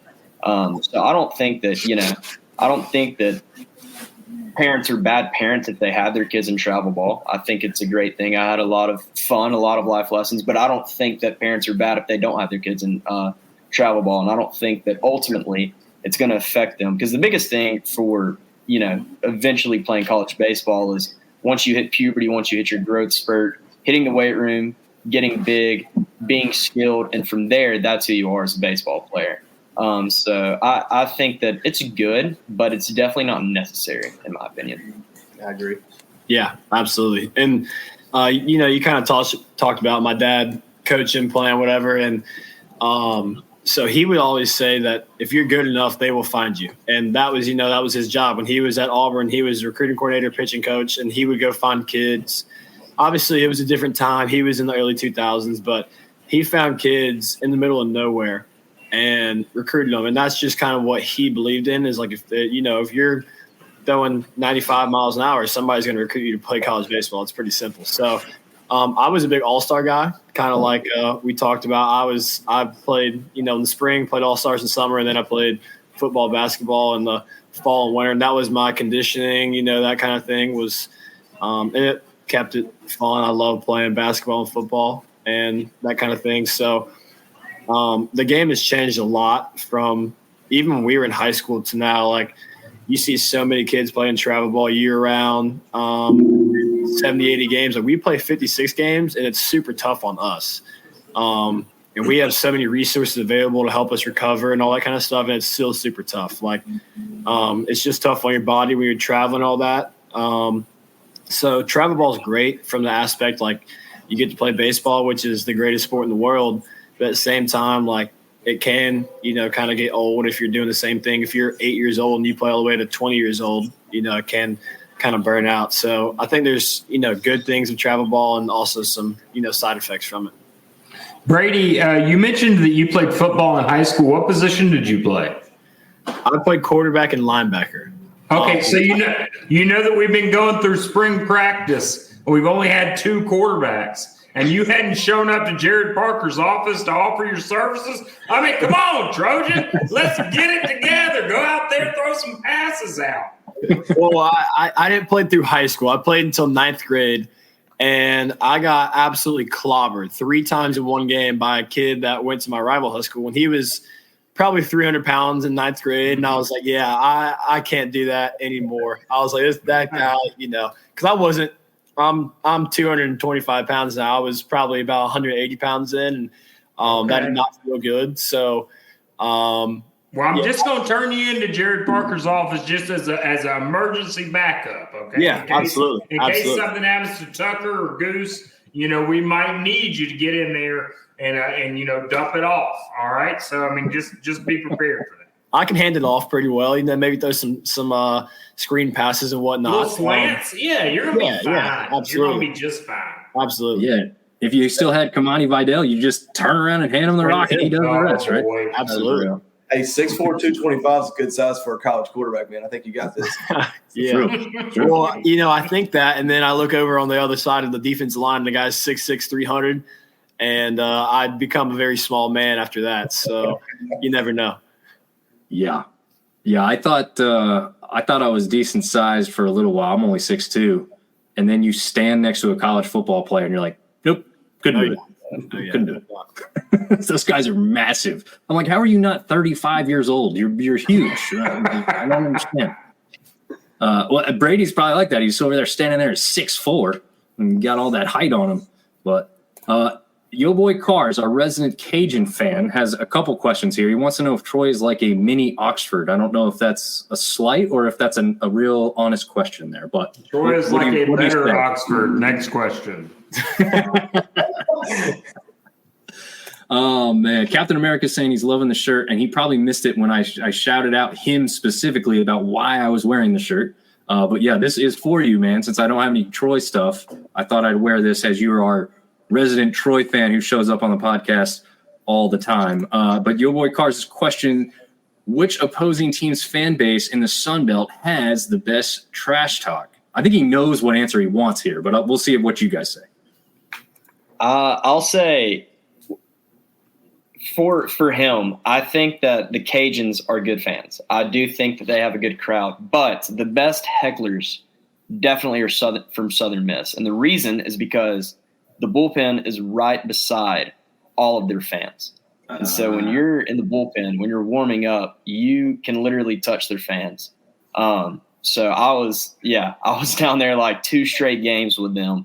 And I just talk to them. I wanted to, because the more you talk to them, the better they are on you. And so they were pretty friendly towards the end, but they were not very friendly to some of our players. Yeah. Lafayette, they have great fans. Me and Grayson threw super well when we played at Lafayette, so you didn't really hear much, I guess. But Southern Miss, yeah, like he said, they're right on top of you. And that's always super fun too. I love getting chirped before the games and whatnot, because it just I know I love having a lot of fans in the crowd. So I think when they're right there on top of you, you kind of notice them a little bit more. They didn't really chirp me too much. I can't give you a great answer on that. I can't. I see Southern Miss and Lafayette fans in the chat, so I can't give them too much props. So I guess those are two that kind of stand out to me, but that's all I really got. Well, I got another question from a different – it's a good question too. It's a different type of question. But before we move on, what about your own fans? You guys hear them giving the opposing players a hard time? Are they pretty good? I mean, because obviously you don't hear that, towards yourselves. So do you hear some good stuff going on in the crowd from your own fans, though? Yeah, so we've got I don't know if y'all have heard of them, but we've got Doubles Alley at our place. They sit out in left field. They grill every game. They've got loud horns and flags and all that. They're awesome. We've got a great relationship with them, but we've never really had vocal chirpers or fans in our stands until this year. This year, though, we have gotten some students and we've gotten some older people that have really been letting it eat at the other team, and we love it. We love it personally. We've got this one guy that he does roll call every time that we play, and that's awesome. We love that. And then we've got these students, they're called the Fortress, that chirp the other team pretty hard, and we love it. So that's kind of a new thing in Riddle Pace. Nice. I like that. I like the nicknames too. They student section right behind the opposing team's dugout. Yeah, so they sit as close as they can to their dugout. We don't have seats behind the dugout, but right beside it. Gotcha. So they can let them have it. Yeah. Very nice. Let them have it. Nice. All right. So this is, like I said, different type of question. This one comes from our resident app fan, Neil Higgins. Off topic, but bat flip or no bat flip on a homer when you are getting beat pretty badly? No, you can't bat if your team's getting beat badly. I guess that's what we're talking about. Yeah, you can't bat flip there. I mean, yeah, that's just a bad look. Obviously, I feel because if you're getting blown out of the water, you're supposed to just take your run and keep going back to the dugout and not really do anything with it. So, yeah, that's probably not a good look for the team. Yeah. So if you bat flip when you're losing. Yeah. If you bat flip when you're losing, you're kind of telling everyone that you weren't expecting to win anyway, and you're not a winner. So that's the way I see it. Okay, so let's change it a little bit. Maybe you're let's just say you take a 1 or 2 run lead, close game. You flipping a little bit there? Now you're absolutely. up. Absolutely. Yeah. Absolutely. Yeah. I got a follow-up question. That as a pitcher, what pisses you off more, bat flip or slow trot? Slow trot, no doubt. Any kind of slow trot, if it's a foul ball and the guy kind of runs down the first and he walks all the way back, that probably gets me the most. If I get up a home run, obviously I don't want to see you do anything, but if we're slow trotting it, I'm bro, I don't like you because you already hit a home run off of me, and now you're gonna kind of rub it in my face. So I really don't like you now. The slow trot gets me every time. I've had it happen a few times. I just want to run out there and punch the kid, which isn't the best look for me. So they're getting hit next time they come to bat. Probably not, because if I do that, our coach is gonna know why, and then he's gonna be all right, you need to handle your emotions a little bit better. Now, obviously, there's certain situations where maybe something has to happen, but no, we don't really. I would much rather strike the kid out than hit the kid. I'll take my out any day of the week. So, yeah, I'm kind of on a different side of that. Grayson, you feel the same way on that one? It's the slow trot for you? Yeah, I agree. I think you can bat flip an emotional burst. That's you earned that. But a slow trot, it's a meditated look at me, So yeah, I don't like that. I don't see a bat flip anyway when I'm pitching because mad at myself and I'm just looking at the ground or whatever. Yeah, you're yelling slow into the try. Yeah, I wall don't want at to see that. Yeah. Yeah. We got a guy mentioning Luke Lyons' homecoming. He's from down there in Hattiesburg then? Yeah, he's our best. He's probably honestly the best pitcher in the Sun Belt, and he's been unbelievable for us. And going into the Southern Miss game, he's from Hattiesburg, and he had a .9 ERA through like 27 innings, something like that. And he gave him like 2 runs maybe, and he gave up, I want to say like 9 or something like that. And it was just one of those like they made good swings. They had his number, welcome to baseball kind of thing. And so the Southern Miss fans, like they were all over him. They were dogging him, and he hated it too because he was looking forward to it. And it's one of those days in the baseball field you want to forget as quickly as you can. That makes sense. Makes a lot of sense. Your boy Carr saying he agrees. Louisiana fans are hardcore. Not sure about Lafayette College in Pennsylvania, though. No. Yeah. Sorry about that. Yeah. Never apologize. Never Sorry. apologize. I know that. Interesting. So Artie's saying they played Japanese soldiers in Okinawa. By the way, Artie, I was born in Okinawa, Japan. Military brat here. My dad was a Marine. Bat flip city. It's considered rude not to. As an outside observer, I like the bat flips because it makes it a little more exciting, right? That's the entertainment aspect of the game that you're probably looking for as an outsider there. We got a question from Dominic Ambrose. Which batters make you work the most to get out, to get the out? Excuse me. Is it solely kind of like lefty righty for you guys, or is there a lot of other aspects to make that type of thing difficult for you? I'll give a specific one. I have one that just popped right in my head, and that's Jesse Sherrill from Georgia Southern. I know y'all probably know that name because y'all hate him, but he was always like, that's just one that kind of popped in my head. I know it might not be that's more of a specific thing, but he was a lefty, and when he would always get super on top of the plate, and he was not there trying to hit home runs. He was there to make you throw a lot of pitches, and he's going to hit a single off you if you miss a pitch. Now I remember my freshman year, he's a leadoff batter, and I threw like 12 pitches to him. And like I'm throwing great pitches, and I throw a fastball in, and he hits it over our third baseman's head and gets a double. And ever since that moment, I was like, I can't get this kid out. I was like, he's so good. Thankfully, he's not there anymore. But he was one. He just got super on top of the plate, and he was going to make you throw a lot of pitches, and he never chased anything. Like if it was in the strike zone, he hit it. If it wasn't, he took it. And that was like just one that kind of stood out to me the most. Nice. I like that example. Grayson, what about you? Yeah, no, I agree. I think Jesse Sherrill's a great example of the hitters that you don't want to face, the guys that don't chase.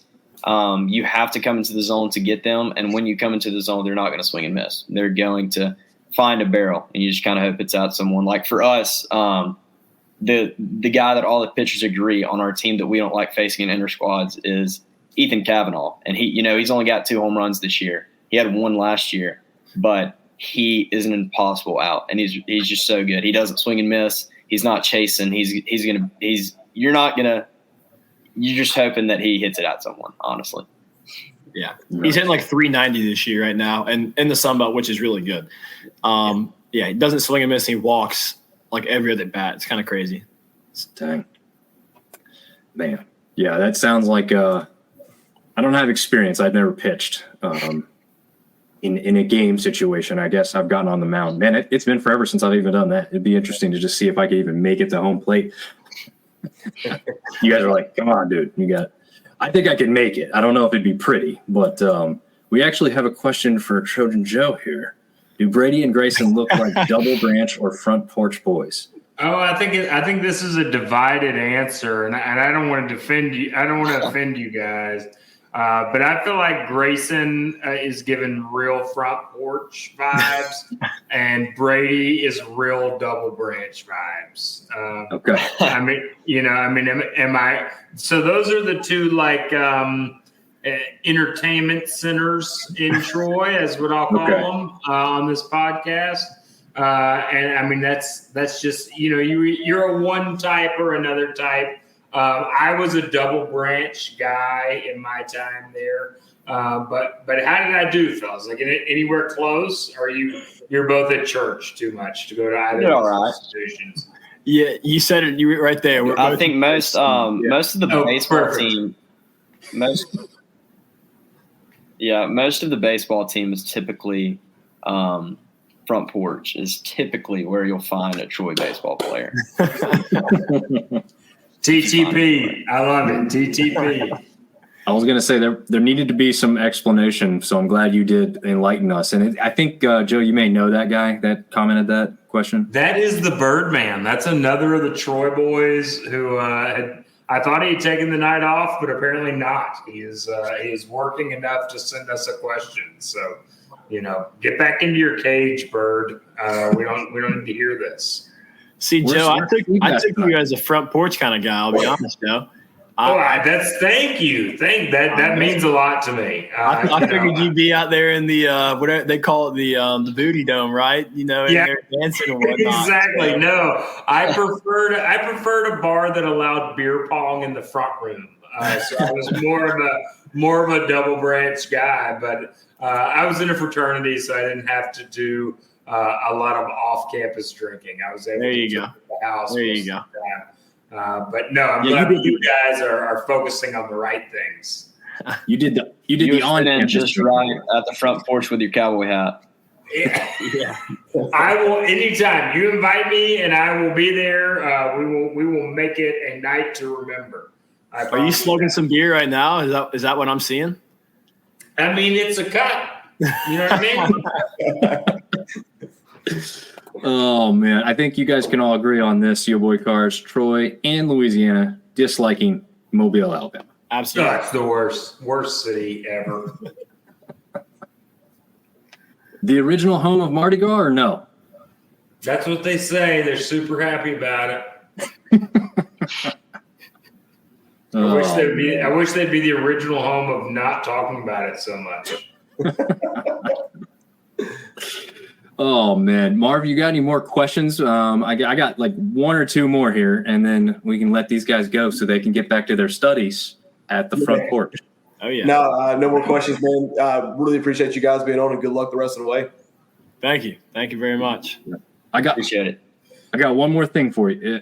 Either of you have any NIL deals or something that you guys have a teammate that's got something really cool that you're jealous of, like a burger named after him or something crazy? Yeah, so I have one. I think with the best NIL deal. Oh, You're killing me over here. I think we're like behind each other. That's why we've been doing that the whole night. I'm lagging pretty bad with this moral. I have one just kind of like with a Christian like apparel company. It's called Versus, and I know the guy. So that just kind of happened. But our best one is our first baseman. His name is Will Butcher, and his nickname is the Meat Man. And we have a place called Trojan Threads, and the word is that he continually went back in there and was like, hey, like, I'm your guy. I want to do this with y'all. And like the first couple of times they were like, oh, we don't know you, that kind of thing. And eventually they were like, okay, this kid's pretty good, so we're going to do it. And he's been like the face of Trojan Threads for the past 3 months. Like he posts something all the time about, hey, come get a shirt, come get a cup. He has something called a loud cup. It's like makes noise or something like that. You blow into it, makes noise. So he's been like the face of Trojan Threads for the past 3 months. So he's pretty good at what he does. He's a good personality to have too. I mean, his nickname's the Meat Man. So if that tells you anything, that's kind of a good personality to have. So he's great for it. Very nice. I like that. Yeah. Yeah, that was exactly what I was going to say, was talk about our first baseman, Will Butcher, his Trojan Threads NIL. It's pretty funny watching him do his thing for them. He's the class clown of the group, huh? Absolutely. Absolutely. Nice. Very nice. Well, yeah, guys, I really appreciate your time. We got Yo Boy Car saying it's awesome pod. Good luck to you guys the rest of the way. That's from our resident Coastal Carolina fan there. Yo Boy Car saying Mobile invented in New Orleans made it relevant. That's very true.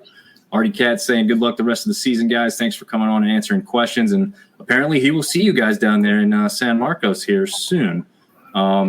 we'll jump back into the scores and stuff. But yeah, Brady, Grayson, absolutely pleasure. Thank you for coming on and spending your evening with us. And sorry if we kept you longer than you expected. No, it was awesome. Had a great time. Artie Cat needs to come say something to us when we were over there in San Marcos. That's right. That's right. Bring it, Cat. Yeah, absolutely. He can come talk to us. So thanks for having us. It was awesome. Sorry I showed up a little late. I missed up the time there, so that's on me. Oh, you're all good. All good. We just appreciate you guys' time and enjoy watching you guys play the game, and we'll obviously continue watching you and probably closer now that we know you guys a little bit better too. Yeah. Awesome. Yeah, I really appreciate y'all having us. It was fun. Yeah, absolutely. Thank you guys. Trojan Joe, you're the man. You guys are the men. Love it. We'll see y'all later. All right. See you guys. All right. Thank y'all. Bye. Hey, I'm gonna y'all continue. I'm gonna use the bathroom real quick. All right. Joe, what's up, man?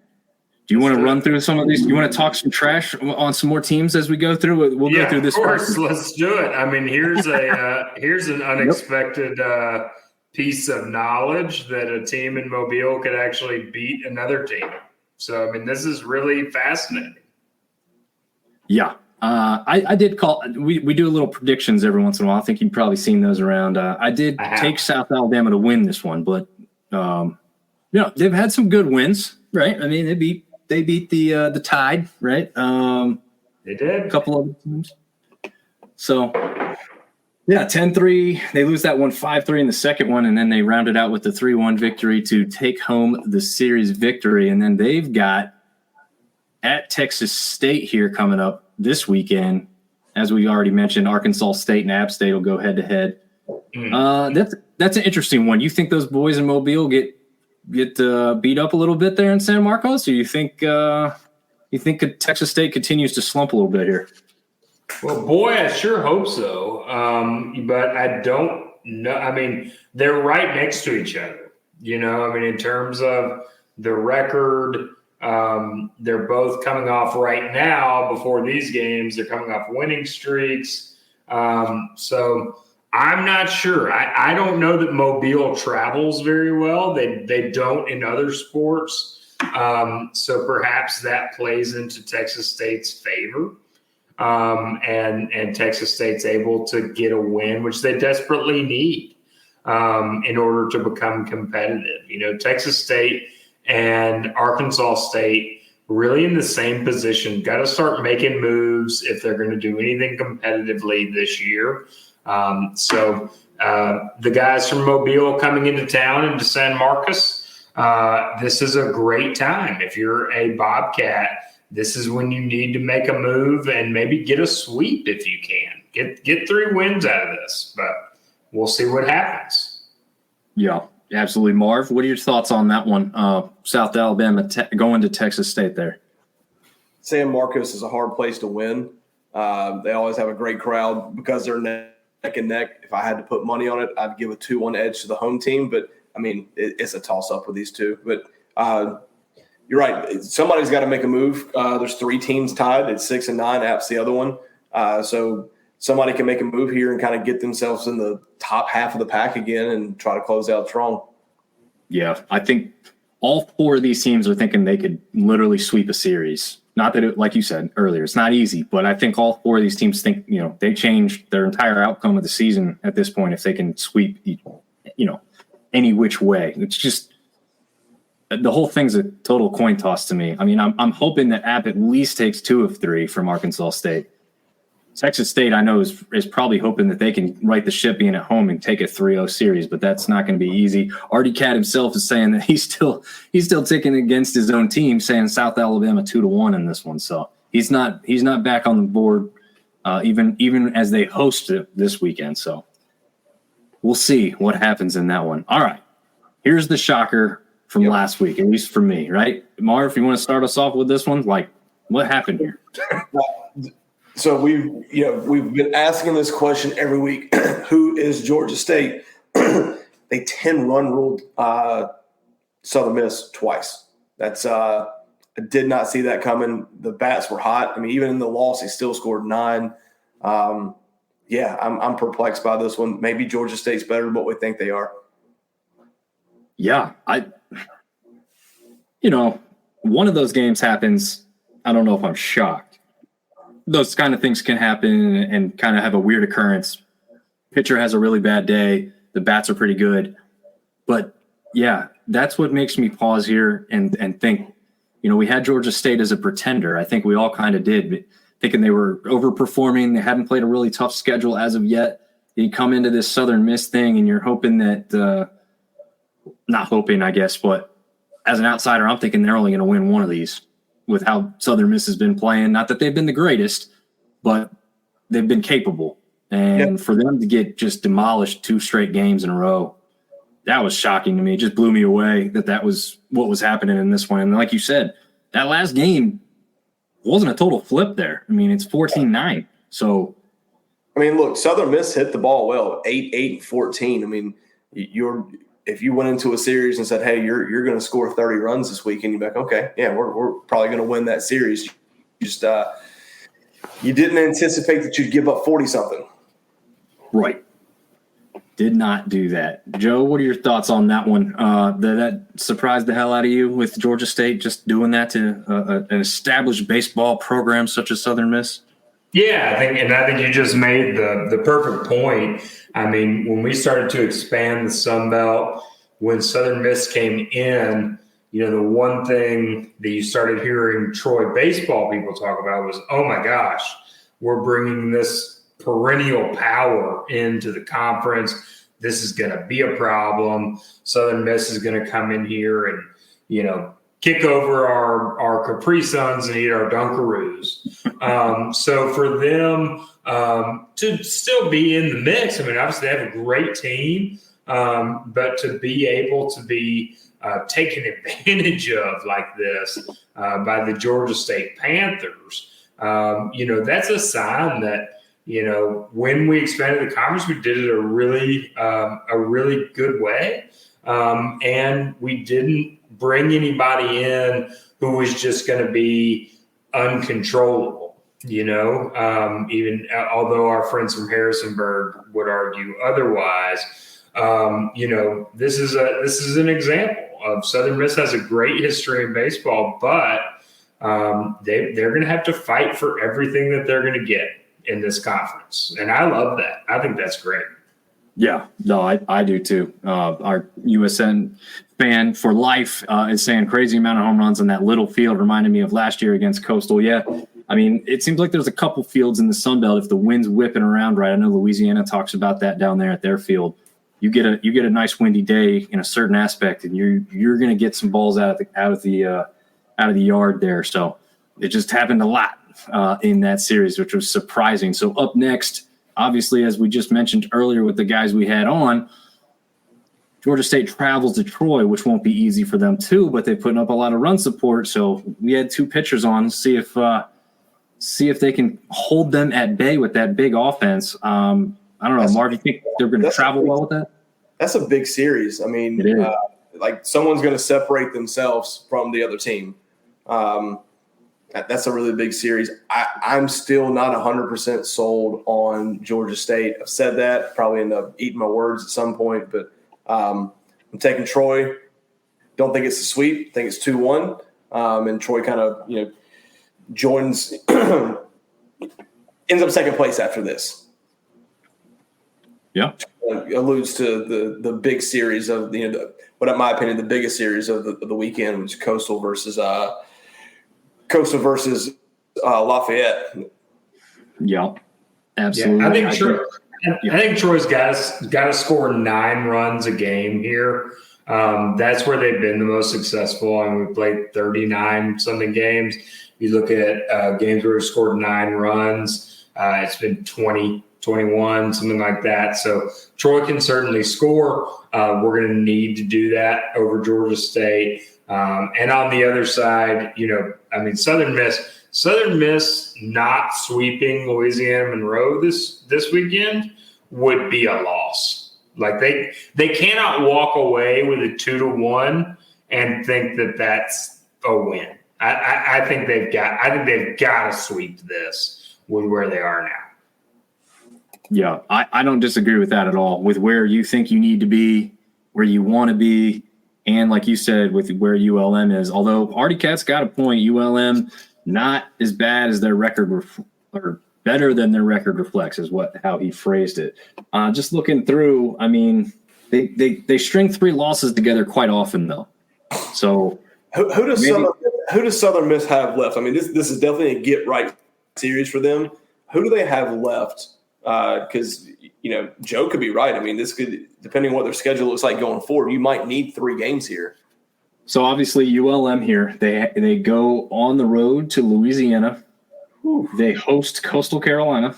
Whew. They go on the road to Arkansas State, which that one should be a win. And then they end the season hosting Texas State at home. So it actually gets easier on the very end of that, unless Texas State gets hot again. Yeah, but their next 2 series after this with the Cajuns and the Beach Chickens are pretty tough. So yeah, they need 3 here. Yep. Oh, look, it's Joe's favorite podcast, Jag Nation Radio. USM is cooked, is what they say. So, no. And are you saying Texas State series is the last of the year? Yep, we just saw that one too. Yeah, we'll see. We'll see. There's still enough baseball left for a lot of things to change very quickly, and this weekend is a big proponent of that. One thing that we saw last week was an absolute battle between a ranked team there in Louisiana going and they hosted Marshall down there. But look at these scores. To me, this is pretty good baseball, right? I mean, 3-1, 1-0, 2-0, but they got the sweep. Very little runs in this one, just a bunch of pitching duels. So, I mean, I'm not surprised that it was 3-0, but I may be a little surprised that all 3 games were extremely close here in this one. I mean, Marshall's got some arms. I can't remember the name of their Saturday starter, but that dude is an absolute stud. Surprised the Cajuns didn't put up more runs, but, dude, a sweep is a sweep in conference. So we kind of talked about they had a couple soft series coming up, and they needed to take advantage of it or run away. And they've kind of done that at this point. Yeah, Joe, I don't think anyone's catching the Cajuns. I mean, I guess it's possible. They do have a kind of a little bit of a gauntlet here shortly, but they have got a big enough lead where they can afford to actually lose a little bit here. Lala is a boring team at this point. They're so good. They do have a couple series, with teams that are right behind them. So, I mean, I would be shocked if you woke me up in 3 weeks or whatever and told me that Lala was not the number 1 team coming into the conference tournament. I would, I'd ask you what in the world happened. But that's the only way Lala doesn't end up being the conference champion at this point is that they get into the tournament and somebody just has a couple of good games against them. Because right now they're just that good. And that's because there is nothing else to do in Lafayette, Louisiana. So you might as well be good at baseball because it's the only thing to do. Nice. Nation Radio is asking if we've gotten to South and Arkansas State yet. We have not. That one will be coming up shortly. And Artie Cat saying, hang in there, Marshall. A lot of talent on the pitching side. Absolutely. So let's look at what each team has got this weekend. Obviously, as Marv said, the biggest one of the weekend was without a doubt. I didn't put the rankings in these. I just didn't. There was so much stuff going on with the logos. I didn't put them in. But you've got a ranked matchup there with the Cajuns going against Coastal in Conway, South Carolina. You can't argue anything. That might be one of the biggest, if not the biggest, matchup across the country all weekend, to be honest with you. Yeah. That's an awesome marquee matchup for the Sun Belt. If you like college baseball, tune into that one. That's going to be awesome. It's going to be in Conway. I think the Cajuns take that series. They're not going to sweep them, but I think there's going to be some really competitive baseball games. Yeah, Joe, you got a thought on your favorite COVID Carolina team there? No, I think the same way. I mean, I think this is Rocky versus Apollo. I mean, you get the two big ones going after each other. I wouldn't be shocked to see a big flop by La La in this situation, just because it would keep things entertaining. To get up there and think that, oh, here's the name on our jersey, and that's going to get us a win. And then all of a sudden CCU gets a 3-0 sweep. But I don't know. These are very, very good teams. So we'll see what happens. Yeah. I will tell you this. So, we've all watched some baseball of most of these teams, certainly our own favorite teams. Getting to take in games in person is obviously a little different feel. You get to see more of what's going on and understand why things are happening a little bit better. I was really impressed with Coastal when I saw them play UNC. Obviously, you're not seeing the weekend starters in that. But what did happen is Coastal jumped out to a 4-0 lead early. UNC did all their damage in solo home runs. But there was many times the bases got loaded up or two men on, and there was just no panic from the Coastal dugout, from the players on the field. They just took care of business. So I came away more impressed with Coastal than I thought I would after seeing them in person, and just how they conducted themselves on the field. It was a business trip for them, right? They weren't going up there to maybe hang with a bigger school or a higher ranked school. They went in there and ended a team that had 27 straight wins at home. And they did it, a little close in the end, but most of that game, they looked like the better team. So I don't know what to make of that one. Like you said, Joe, I think Marv, you even kind of alluded to it. You've won a lot of games as the Cajuns right now. At some point, you've got to falter somewhere. So it wouldn't shock me to see Coastal take this series at home there in Conway. As far as ODU and Marshall, what did we say? Artie took Marshall to sweep ODU. I can tell you one thing, for a lot of teams that are kind of in the middle, Marshall winning that series would help a lot of teams out. That's a good point. I don't know. ODU just beat James Madison 2-1 in a series. We saw James Madison just sweep App State the week before that. I don't think this one's easy. I don't think anybody sweeps this one. I don't know. After what I saw last week, I'd probably lean towards ODU. But again, like you guys have alluded to, the pitching in Marshall is still pretty dang good. Is that one in Norfolk, or is that in Huntington? That one's in Huntington. In Huntington. Somebody posted earlier, said that Coastal needs to sweep. If Coastal wants to get back in this race, they're down 5 games. Winning 3 in a row against a team that's ahead of you would definitely help. Yeah, that was Rivertown Sports Media mentioning that. So definitely have to see how that goes. Your boy Carr saying, I wonder how Coastal's bats will collide with Louisiana's pitching. Yeah, they didn't have the bats going majorly against UNC. I will say that. Like I said, they kind of jumped out early on a couple good runs, and then they didn't.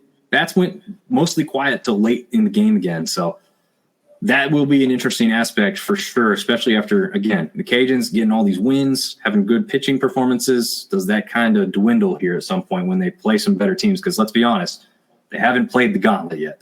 Now's when that thing starts up. So Coastal's battle tested. They played a lot. They played State, they played Carolina, they played Campbell, they played Duke, they played Indiana.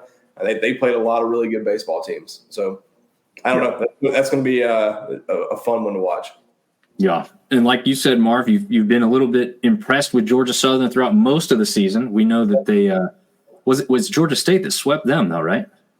No, Georgia. I think Georgia Southern swept Georgia State. Oh, that's right. That's right. It was the other way around. Okay. So, but then they come in here and they get one against Coastal. Competitive first game, get blown out in the second game, and a good win there. I don't know. I think I told you guys early in the season, I called a couple of their games the first 2 weeks, and I was like, man, they just got some dudes on that squad. If they can put it all together, they're going to be fine. Which obviously it pains me to say that. But no surprise here. I mean, Coastal is Coastal. I mean, they're a darn good baseball team, and I still think Georgia Southern's a really good baseball team. Yeah. Joe, what do you see on these two more East teams than where you're usually watching some of these games? No, I absolutely agree. I think Coastal is the big bad wolf in this conference still, even with La La doing so well. And so when they come into a series like this, Georgia Southern should be, they should take pride in the fact they took a game away. But you're going to have to be really, really good to take a series from these guys, and they're just not at that level yet.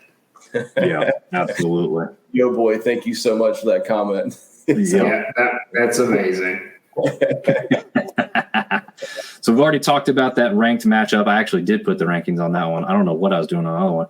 But Georgia Southern travels to James Madison. That one's going to be a tough one, but I think that's actually kind of an interesting series. I'm not sure anybody sweeps that one either. I don't know you guys quick thoughts on that at all. That's going to be a good one too. If we're picking, series right now, I think the Troy series, the Coastal series, and that series right there are the three biggest series of the weekend. That's going to create some separation. Yeah.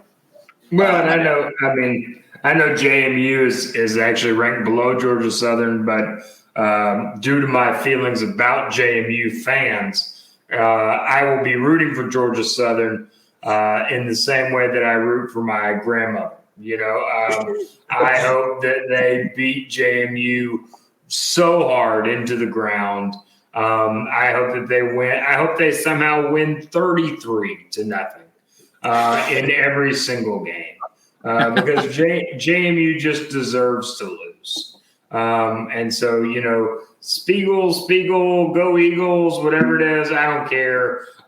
Y'all Gata all over them, whatever that is, because I just hate those guys in Harrisonburg a whole lot.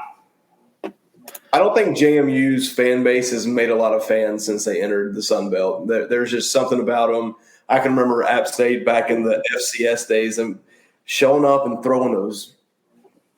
I was about to use a very insensitive word. Throwing those streamers all across our stadium, and I've disliked them ever since then. My feelings have not changed.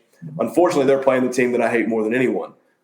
So if both teams could lose the series, I think everybody wins.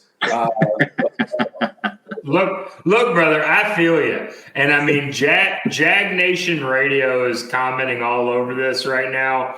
I thought forever there will never be any most hated team in the Sun Belt other than that team in Mobile. And then JMU showed up and said, "Hold my beer."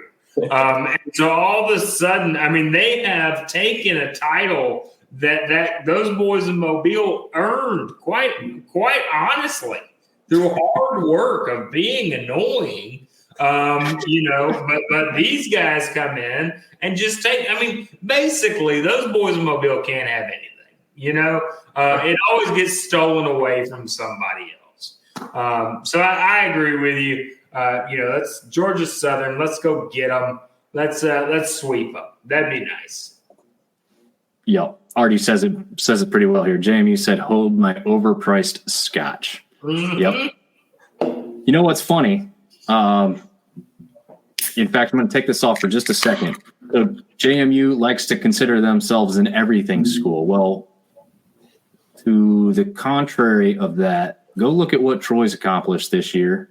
They won the conference in football.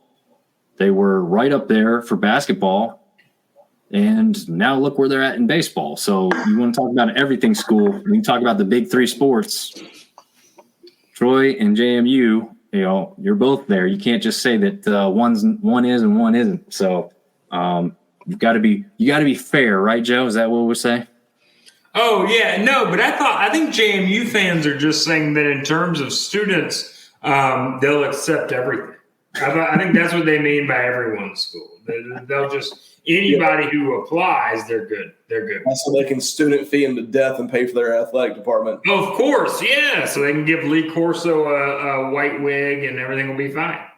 You know what the greatest thing about that is I believe James Madison lost that game to App State. That's right. That's right. They did. Yes, they did. Yeah, I mean, almost the same thing happened when we came to Boone. But y'all were smart enough to pay the refs beforehand. So I mean, I applaud y'all for that. We're undefeated on game day. Undefeated on game day. Mm-hmm. I mean, and the refs are paid on game day for sure. Y'all got us back this year. Oh, did we? Let me go back. I'll YouTube it. I'm sure it came out. Yeah, it's on there. That was a good game until the fourth quarter. The fourth quarter was tough to watch. It was. For me, it was like my wedding video. I loved it. I would watch it every day. That's Joe was throwing streamers up at the top of the. I just throwing this bit. Yeah, I think I hit Yosef actually with a streamer. Oh God. Oh my goodness. Okay, let's get back to this. Rivertown Sports said, didn't think this was a football show, but CCU beat UL 30-27 in regular season that year. So relax and let it go. Calm we down, like to cover Rivertown. everything here. All right. Let's see. Grayson how air goes for you guys. Yeah. Texas State has to be the most of. I've not heard that before. I'm from Texas State, though, I guess. So I don't know. Maybe, Joe, you got any more experience with some Texas State fans down your way or something? I mean, I went out to San Marcos for the football game last year, and Yobi cars or whatever. It's very bold of you to assume that Texas State has a fan base. There weren't a ton of people out there to greet me. Maybe they're obnoxious, but as soon as we got ahead of them, 14 points, boy, were they headed to downtown to jump in the river or wherever it is they do. Surprised me, ULM took 2 from Texas State. Looks like they were close games, but once again, Artie's down on his Bobcats. I just didn't see that happening. I mean, ULM towards the bottom. It's baseball, though. Ain't no way Joe from Troy is talking about paying refs now. Yeah, hey, Jag Nation radio show, don't y'all need to get back to your Fusakli shift? Or, no one's going to make the freaking buttered toast without y'all, okay? So log off and get back to it. Oh, man. Already said. Hey, kids these days, am I right? They don't have the work ethic that we did. True. I'll agree with that part. That's for sure. Artie's just not impressed with his team. Pitching is awful, hitting horrendous. What else can you say? We're not getting swept, but don't see us winning any series forward. Wow. Lowered expectations. The 6 notches on the ULM L is for the 6 names of the school. Wow. That's rude, and I love it. Nice. Yeah, he's going back on the Texas State comments there. So it's Lafayette. They don't deserve a response. Oh, man. Yeah, that got heated quickly there. All right. Back to the baseball. So ULM took it over 2-1. You guys already covered all this one, right? We're good. Yep, we're good. Good. Perfect. All right. So we talked about the Texas State South Alabama series. We have yet to talk about, I don't think anyway, ULM versus Southern Miss. No, we talked about that one too, right? Yeah, we're talking about how they probably need to do big here. That's gotta sweep. And it's at all right, Pete. So yeah, all right. The Royal Rivalry, as it's known, apparently. ODU versus JMU. JMU been getting the better of ODU in football and basketball, but ODU takes this one in baseball 7-1. They lost the second game 7-5, but then they win on Sunday 6-3. The bats were working, really, I guess is the best way to say this. ODU hit over 100 home runs last year, and not as hot on the bat overall, but they took this one to their rivals. So big win for the Monarchs in this one. Yeah, Marv, you got anything on? Yeah. Just 2 even teams. They're tied in conference, same record. They're 2 losses away from each other overall. Coin flip going in. I thought maybe coming off the sweep of App, the JMU would have won the series, but the boys from Norfolk had a little bit too much. Joe, any thoughts on that one? Yeah, I just expect to see ODU take a little confidence out of this as they move through the rest of the season. Obviously a huge win means a lot to them. So be on the lookout. Let's see what ODU does the rest of the season. Yeah, absolutely. And it looks like it's Artie's birthday this weekend. So happy early birthday to you there, Artie.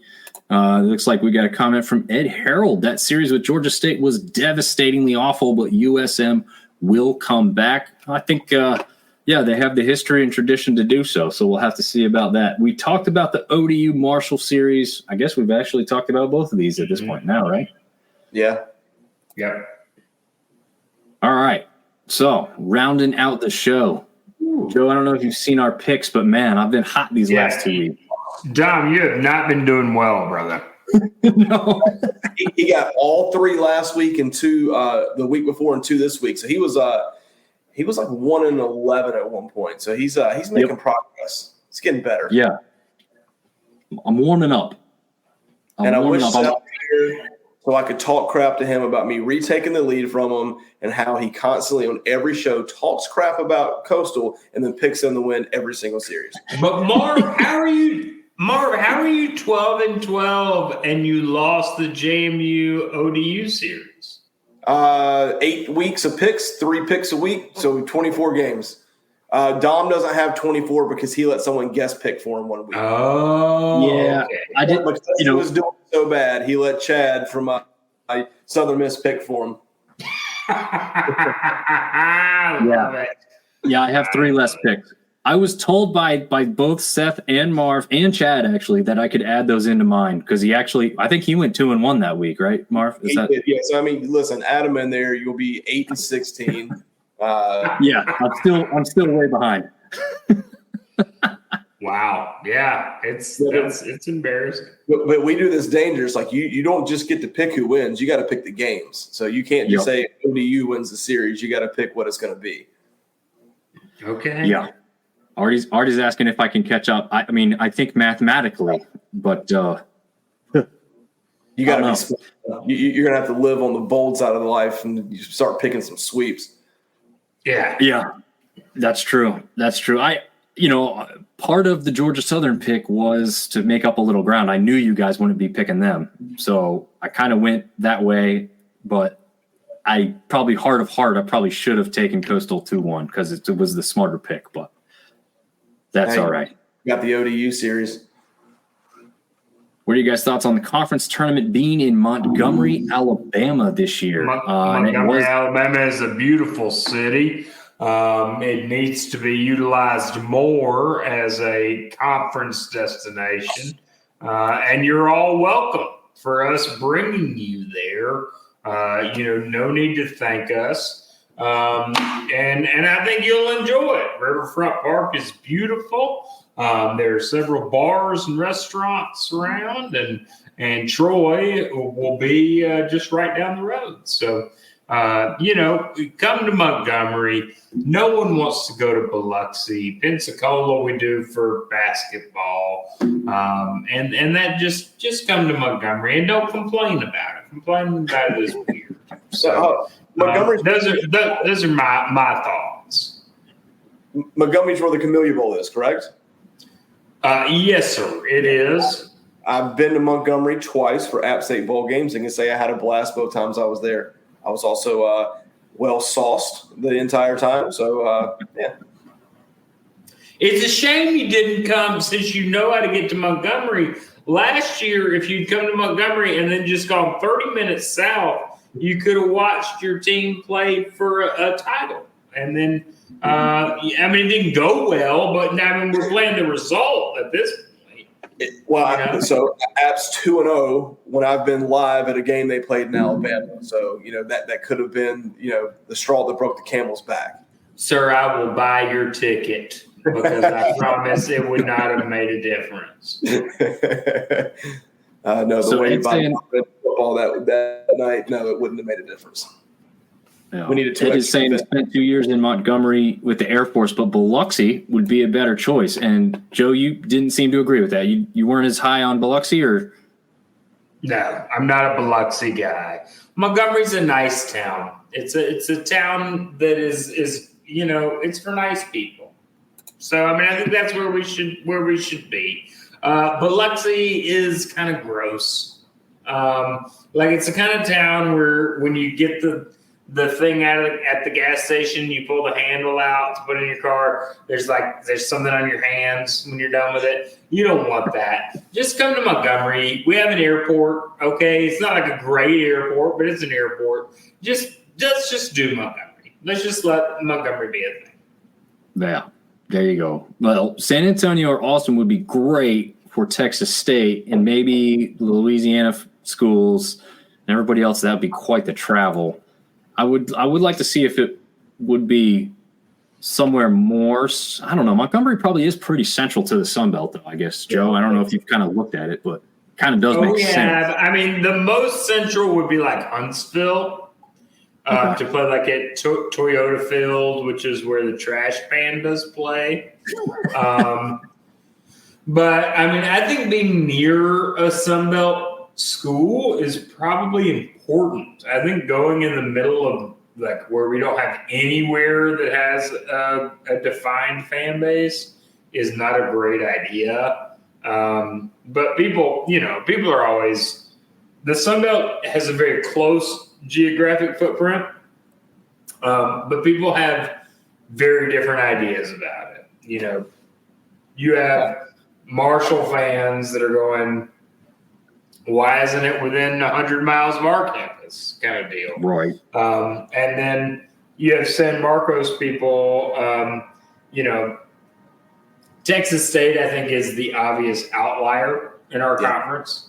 And so it's hard to make decisions with them in mind because they're so far out of the common footprint. But Montgomery has a beautiful baseball facility.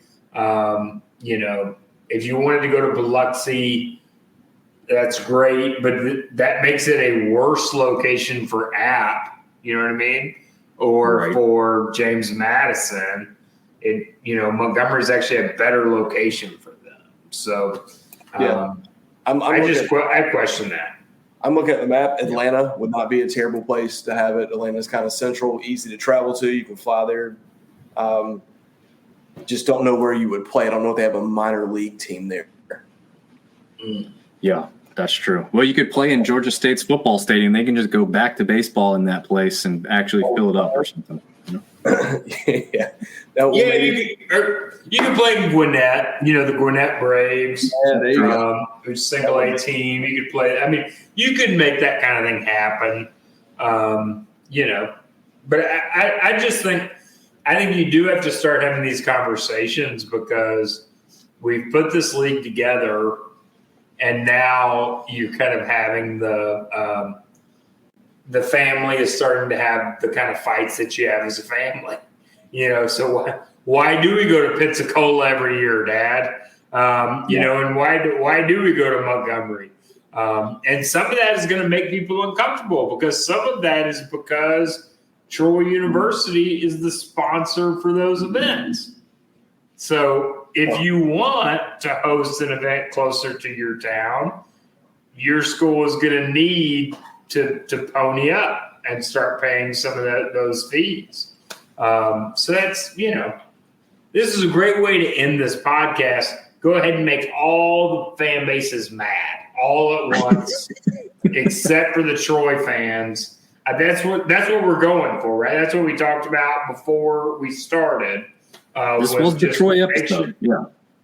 Yes, perfect. Just make sure Troy people are happy. And that's what I think we've done. So great. Yeah, absolutely. Hey, I was just looking at if Georgia State ever builds a baseball facility, that would be a great place to have the tournament. Yeah. You're absolutely right. Yeah, I will say that's an interesting comment by Ed there. New Orleans wouldn't be bad either. I mean, yeah, the headquarters of the Sun Belt is in New Orleans, so that could also make sense. I kind of feel the way about New Orleans as you do about Biloxi, though, Joe. Is like it's kind of a dirty spot, Like, sure, Mardi Gras, this party atmosphere. It's not really. I wouldn't want to be there for like 5 days throughout a baseball tournament, kind of thing, though. I don't know. Hot, like sticky, dude. Sure. Being in Vegas for 5 days, you need to get a rehab when you get back. Yeah, right. Yeah, and I just don't know about the rotation of stuff on college campuses, I just think there's certain schools that don't care about baseball as much, like Georgia State being one of them. Like if you did host it there, like you said, it's a central location, Marv. I think you get enough of the other schools to maybe make it work, but I don't know if like a place like, I don't know, Marshall would do a great job hosting a Sunbelt baseball tournament. I mean, they do have that new facility, which would help, but I mean, like think about 5 to 7 years down the road. Does that still resonate? Some people don't have the stadium to hold it. I mean, even at like our stadium holds like 1,300 people. If you're having a conference tournament, you need a bigger venue than that. One thing we can agree on, though, Pensacola is the absolute worst spot for any sporting event, period. They should never hold a tournament there. I've not been myself, but I've not heard one good thing about Pensacola other than you could be close to some beaches. And that's true of a number of locations. So I'm not sure Pensacola has to fit that bill there. Yeah, I'd be in favor of moving it, but yep, nope, I'm with you guys. We had a great episode. It's obviously going to run a little long because of our guest spots, but I was more than happy to have those gentlemen on and Joe take Seth's place, maybe permanently. No, I'm just kidding. Oh man, but thank you all for tuning in. For those that stayed with us the entire time, all 2 of you, and we will see you guys next time. Thanks for tuning in.